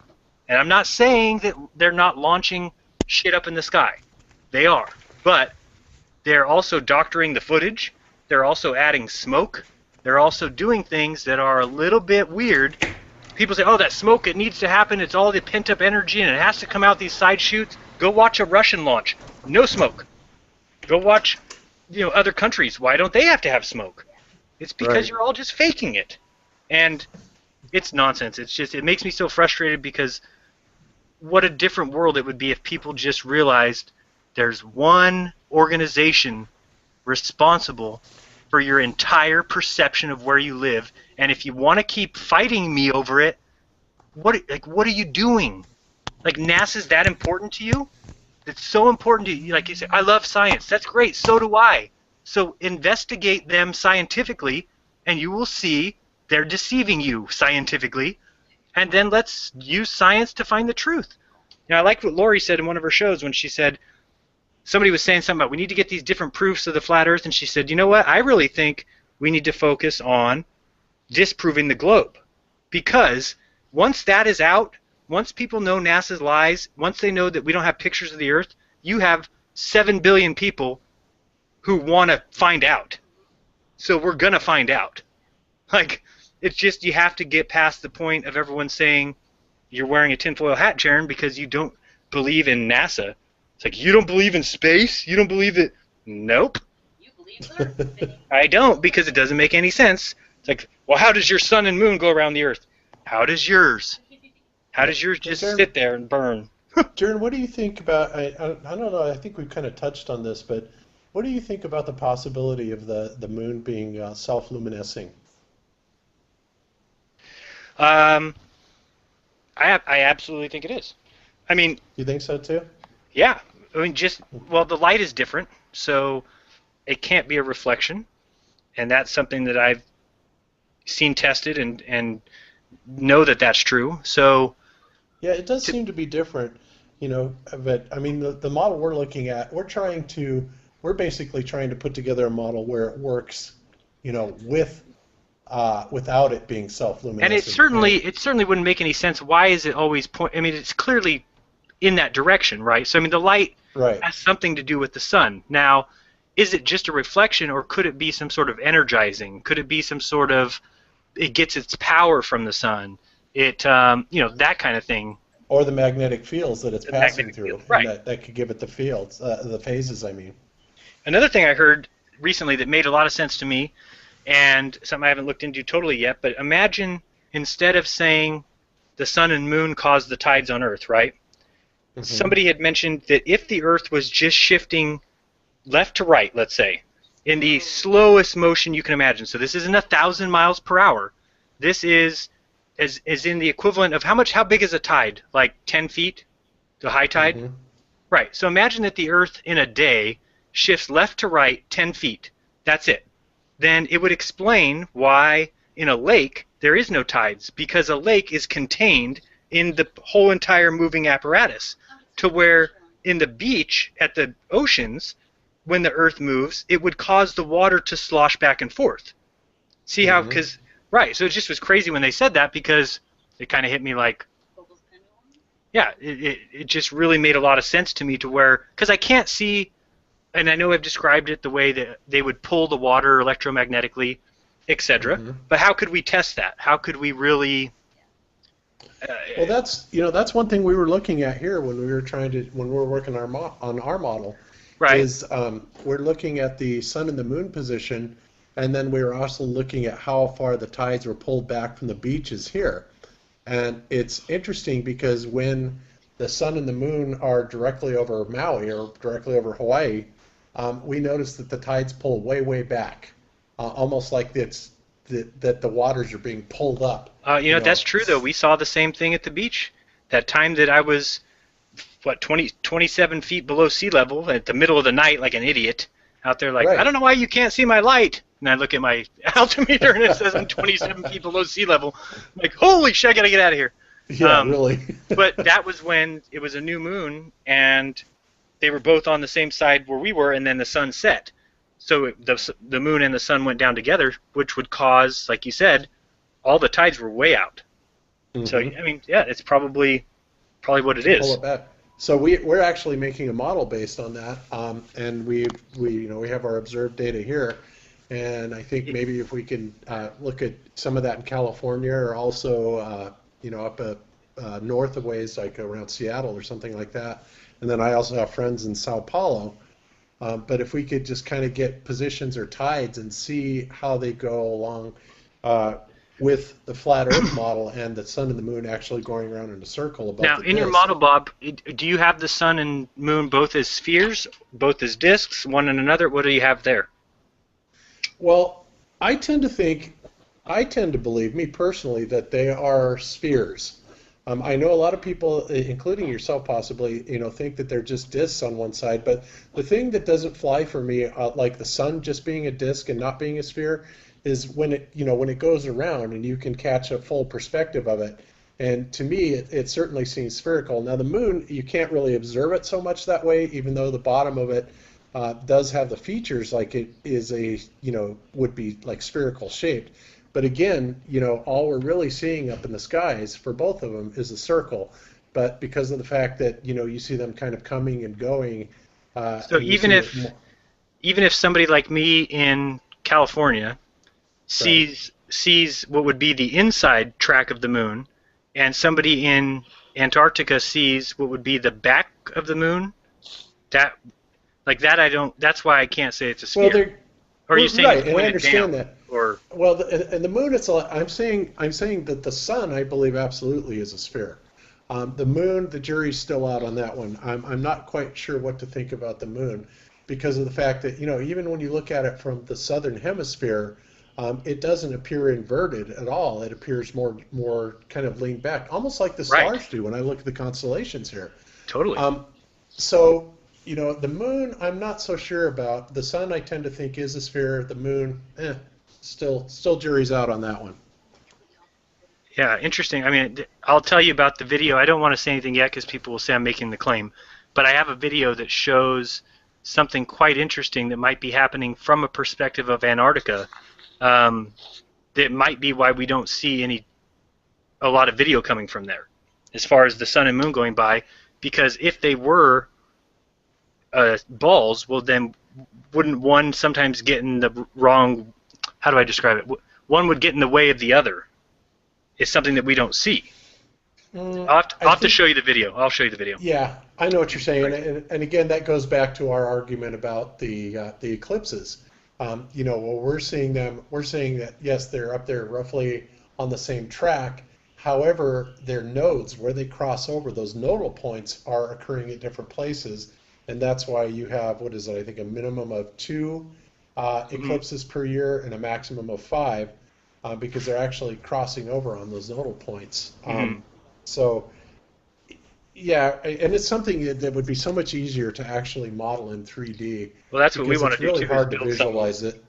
We want to build something in the garage because you just can't draw it on paper or look at a flat Earth map. And I understand why people laugh at the flat Earth map because they think as in 2D. It's like, no, it's a 3D world. It's just like a pizza land. It's like people who think... I remember, I think I told you that I had one guy that I was talking to that basically said, we were like friends on Tumblr, and he basically said, I can't talk to you anymore if you're going to talk flat Earth. So I said, whatever. So I lost him, and then he came back a while later and he says, I've really been thinking about it for a couple weeks, and I can start to accept this 2D world. And I'm like, what 2D? It's not a 2D world. I said, not 2D. He's like, oh, what? I'm like, oh boy. I think the more proper term would be lack of rotundity. Right. It's a 3D world. It's on a flat plane, but there is no rotundity to it, and therefore, you kind of take the 3D-ness out of it, in that aspect, in that it's not a ball. So. And do you get the question all the time, like, what's underneath the Earth? It's like, that is a good question, isn't it? What's underneath the Earth in your land? Yeah, that's $1 million question. What is underneath the world? I think if we knew that would certainly solve a lot of problems for us. But I don't think that answer isn't forthcoming anytime soon. I'm afraid. I think that's the other problem is all these people think like we're going to be able to come up with some proof that is like the earth-shattering, changing thing. It's like, do you guys realize that people have been on this Earth for who knows how long? Let's say minimum 5,000, 10,000 years. Who knows? But for that entire time, people have all been asking these questions.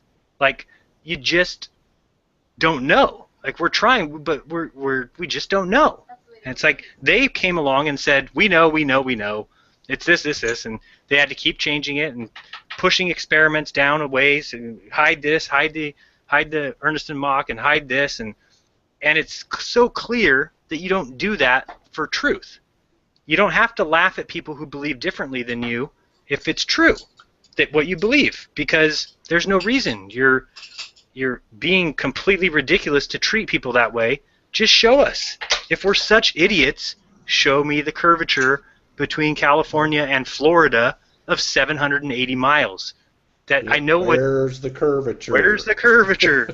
I mean, I've driven from California to Colorado and back 2 or 3 times, and with each of those travels, I went into the mountains, went over the Sierra Nevadas. I could read the elevation sign that said 6,000 feet or however far, 7,000 feet, and then you get up at the top and you're 12,000 feet. It's like, okay, so that's 3 miles at the most. So how did I travel in a curvature of 400 miles to get to Colorado? It's like 400 miles. I think people even lose the idea of like feet, miles. You're like, no, I'm talking miles. Think about how many miles we're going to have to climb up to fly back to Colorado. Yeah, that plane's going to be heading like almost straight up. And yeah, when you go over the ISS, I wonder if you'll see him way down there 500 miles below you. No, you're going to go down and to the right. That's right. Thank you, Chris Lord. Just the other day, I decided to finally download Google Earth. I haven't done that in a very long time. I had it on a different computer, and just started messing around with that. And so I started looking in my area, just getting in close, and it's really interesting how can practically almost look sideways at my area and pull out the ruler and start measuring stuff. And I was measuring roads and everything at like over 13 miles out that I can see with my screen, and can still see things in the distance beyond that, which is, I don't know, it's just pretty interesting how far out that I can see with that. And then I zoomed out, and when I take the mouse and I put it over different area, it gives the elevation. Right. And I mean, within about 100 miles of where I lived, my elevation is around 1,000 feet, and the elevation doesn't change very much. It's anywhere from 1,100, it goes up maybe to 1,200, but usually sticks around 1,900 to 1,100 within a 100-mile radius, which, so I had to really start thinking about that. It's like, so that makes perfect sense to me that when I drive out those distances, I don't feel like I'm going down this big curve. I don't feel like I'm driving. 1/5 of a mile, right? No, yeah, I don't feel TJ, you know why they call it sea level, right? Or like the fact of planet being plain T. Like, these things are not just accidental. Like, no. Yes. No. I was reading about that with the sea level, and I know this has been brought up before. I think Jen, you may have brought up in videos or whatever.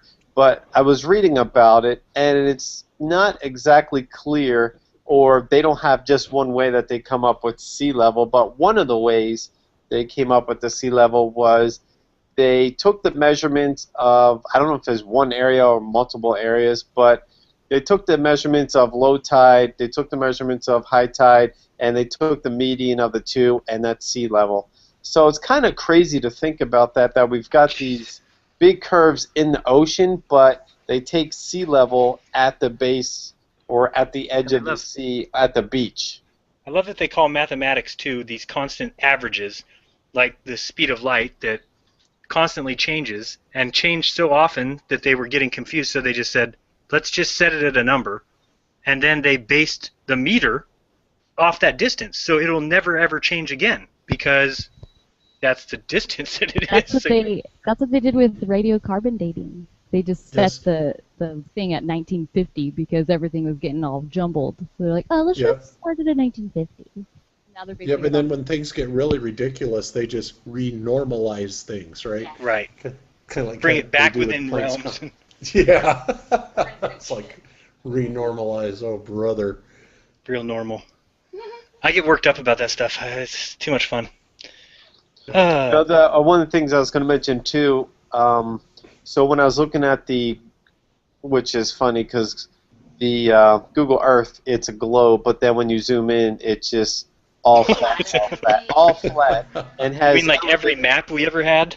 Yeah, so it's all flat, and then when you look at different areas, I mean, everything is just flat except for the different natural elevations, and so I was trying to think about, it's like, well, how could my area be 1,000 besides it being flat on a globe? How could my area be around 1,000 and over 100 miles? So, probably around 100 miles radius. Southward to Missouri, it drops some and it hangs around 800 to 900 in most places in Missouri.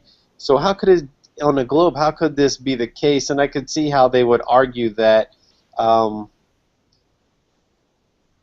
that the elevation shouldn't change even though you're going down or up a curve or going around or whatever. I can get the idea, but still it doesn't make sense. And then they would say, well, you will never notice that you're actually going around a curve because you can't. Here's the math. I just did the math for you. So if you only saw 1,000 feet of elevation change in a 100-mile circle, then I figured out spreading that out to a 25,000-mile circle and then figuring it all the way down back to miles. That's saying that the entire Earth's curvature is 23 miles. So that's what I'm saying. The 25,000-mile Earth is only curved 23 miles. I mean, Yeah, there I you think that go. the problem might be that to each and every person we have the same perspective in the fact that we all have that same horizon, and so they try to explain it away, and that's why, going back to my whole explaining why I think they thought it was a ball, is it was the only way they could wrap their heads around it at the time, that if we all see the same thing, then down has to be the same for everyone. The boats go over the edge, we're a ball. There's no other explanation that you can come to if you don't have the tools that we have now, the communication that we have now, that we can talk to people on the other side of the Earth. And so it's just time sometimes to say, oops, we messed up. Let's tell the truth now. And Yeah. science just won't do it. They're not going to do it. Nope, they're not. You know what's interesting, Jeran, is one of the things I noticed. Our condo here is on the 7th floor, and we look out over the ocean, and it's so cool because when you look down towards the beach, you're looking down, and then as you look out to the horizon, it's like the ocean literally rises up. There you It's go. actually it's actually going up. It is so bizarre to sit here and look at it from this perspective. See, you because- probably heard me saying that 3 weeks ago and thought I was a lunatic. Because you probably said, like, No. what's he talking about? The water No, I going knew up what to your eye level. Yeah, Scary. because I saw it in California. Like I said, I saw it coming around some of those bends. But just sitting here looking out my window, it's like, yep, sure enough, it absolutely looks like it rises dramatically. From the beach down right below me, out to the horizon. It comes way, way up. I want to show you a Just about picture real eye quick. level, I'd say. Yeah. I want to show you a picture from, and everybody should go look, and you should look, TJ, on your Google Earth. I have the same thing. And Lake Okeechobee, which is in Florida, and you can go there and see that they built like this mound around it, because if you're just How do you driving next spell to that? it, Missa can O tell B you right now. O J I. No, it's Bee at the end. Okeechobee. It's Okee-Pho. Oh, there it is. Yeah. Now, if you go there, that completely proves the flat Earth. And I haven't done the video yet, but I've got tons of pictures of people from one side taking the other, and it's 23 miles across. There's no way you should. I see telephone poles on the other side of the water, which should be not even close to being in the picture. But it's such a crazy lake. I have a picture I'm going to put up for everyone to see that it's taken from the side of the lake, and the water is higher than the trees. It is insane to look at. It looks like it looks fake, because you're like, how can water be above trees? It just so happens that the person's perception or the person's eye level is they're standing higher than the trees. Why does it do that? Why does the water horizon rise to? I mean, that's insane. It doesn't seem like it's a real thing. With the water. There's a really good video. I think that was from My Perspective. Put that out. I believe that's who did it. And he talked about like the wall of perspective and how your line of sight and your eyes create the illusion. It was really, really cool stuff. So if you look at My Perspective, he's got a lot of stuff on that topic. And that's kind of what I was about, and I still haven't been able to describe it right, but as far as the boat going over the horizon is, since that water comes up, well, technically, I know this sounds weird, the water has to go down on the other side. Now, Bob, you would see what I'm saying. From up in your hotel room right now, that water comes up. Now, that's not a physical rising of water, right? We can't measure that height. That's just a change in perception. Right. It's absolutely just a change of perception. Do you have a picture? Perception. Yeah, I'm showing it. I want to see. Okay. Okay. Can you see that or no? Not showing up. Oh, there it is. Yeah, like the same thing there. That water looks taller than that hotel building over there. Yeah, it does. It comes. In fact, right at the top of the roof line is where the water is So matching what's wrong with the perfectly. rise then? So now here's my thing though. If the water rises from where you're at to the top of that roof, well, you know that the water doesn't stay flat from that point on, correct? It Right. also doesn't continue rising. So it has to drop. Does that make sense? Yes, yes, Right. I know exactly what you're saying. So, to me, that's how I can describe in my head the boat going over the horizon. Now, many people get all crazy about that. Say, it's not what happens. You can zoom in. I say, no, I know that. But at a certain point, your eyes run out of the ability to see. And that boat has to go, it has to continue on its way. But the water can't continue flat from the top of that building on, because you know that's not the height of the water. That's a perception thing. So that's kind of what I'm saying. The boat going over is just your perception, is that the water in the front is higher than where the boat is. But it's not. Right. Right. just- Exactly. Yeah, I love all those videos like the trick your brain thing. You know, have you seen all those? Yes, they're excellent. They're excellent films. But isn't that amazing how the ocean just goes right to the top of the next condo over? Just Yeah, you That's can crazy. just walk off the building, and you'd just be walking across the water like Jesus. Exactly. It's like the water tightrope. That's how he did Yep. it. I knew it. Yep. Let me show you this real quick here. What?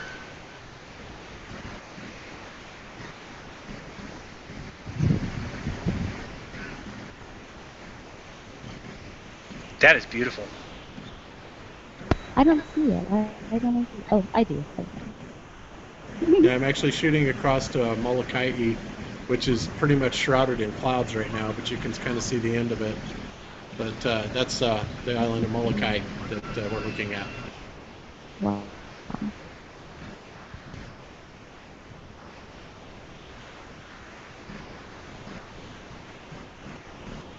It's so cool.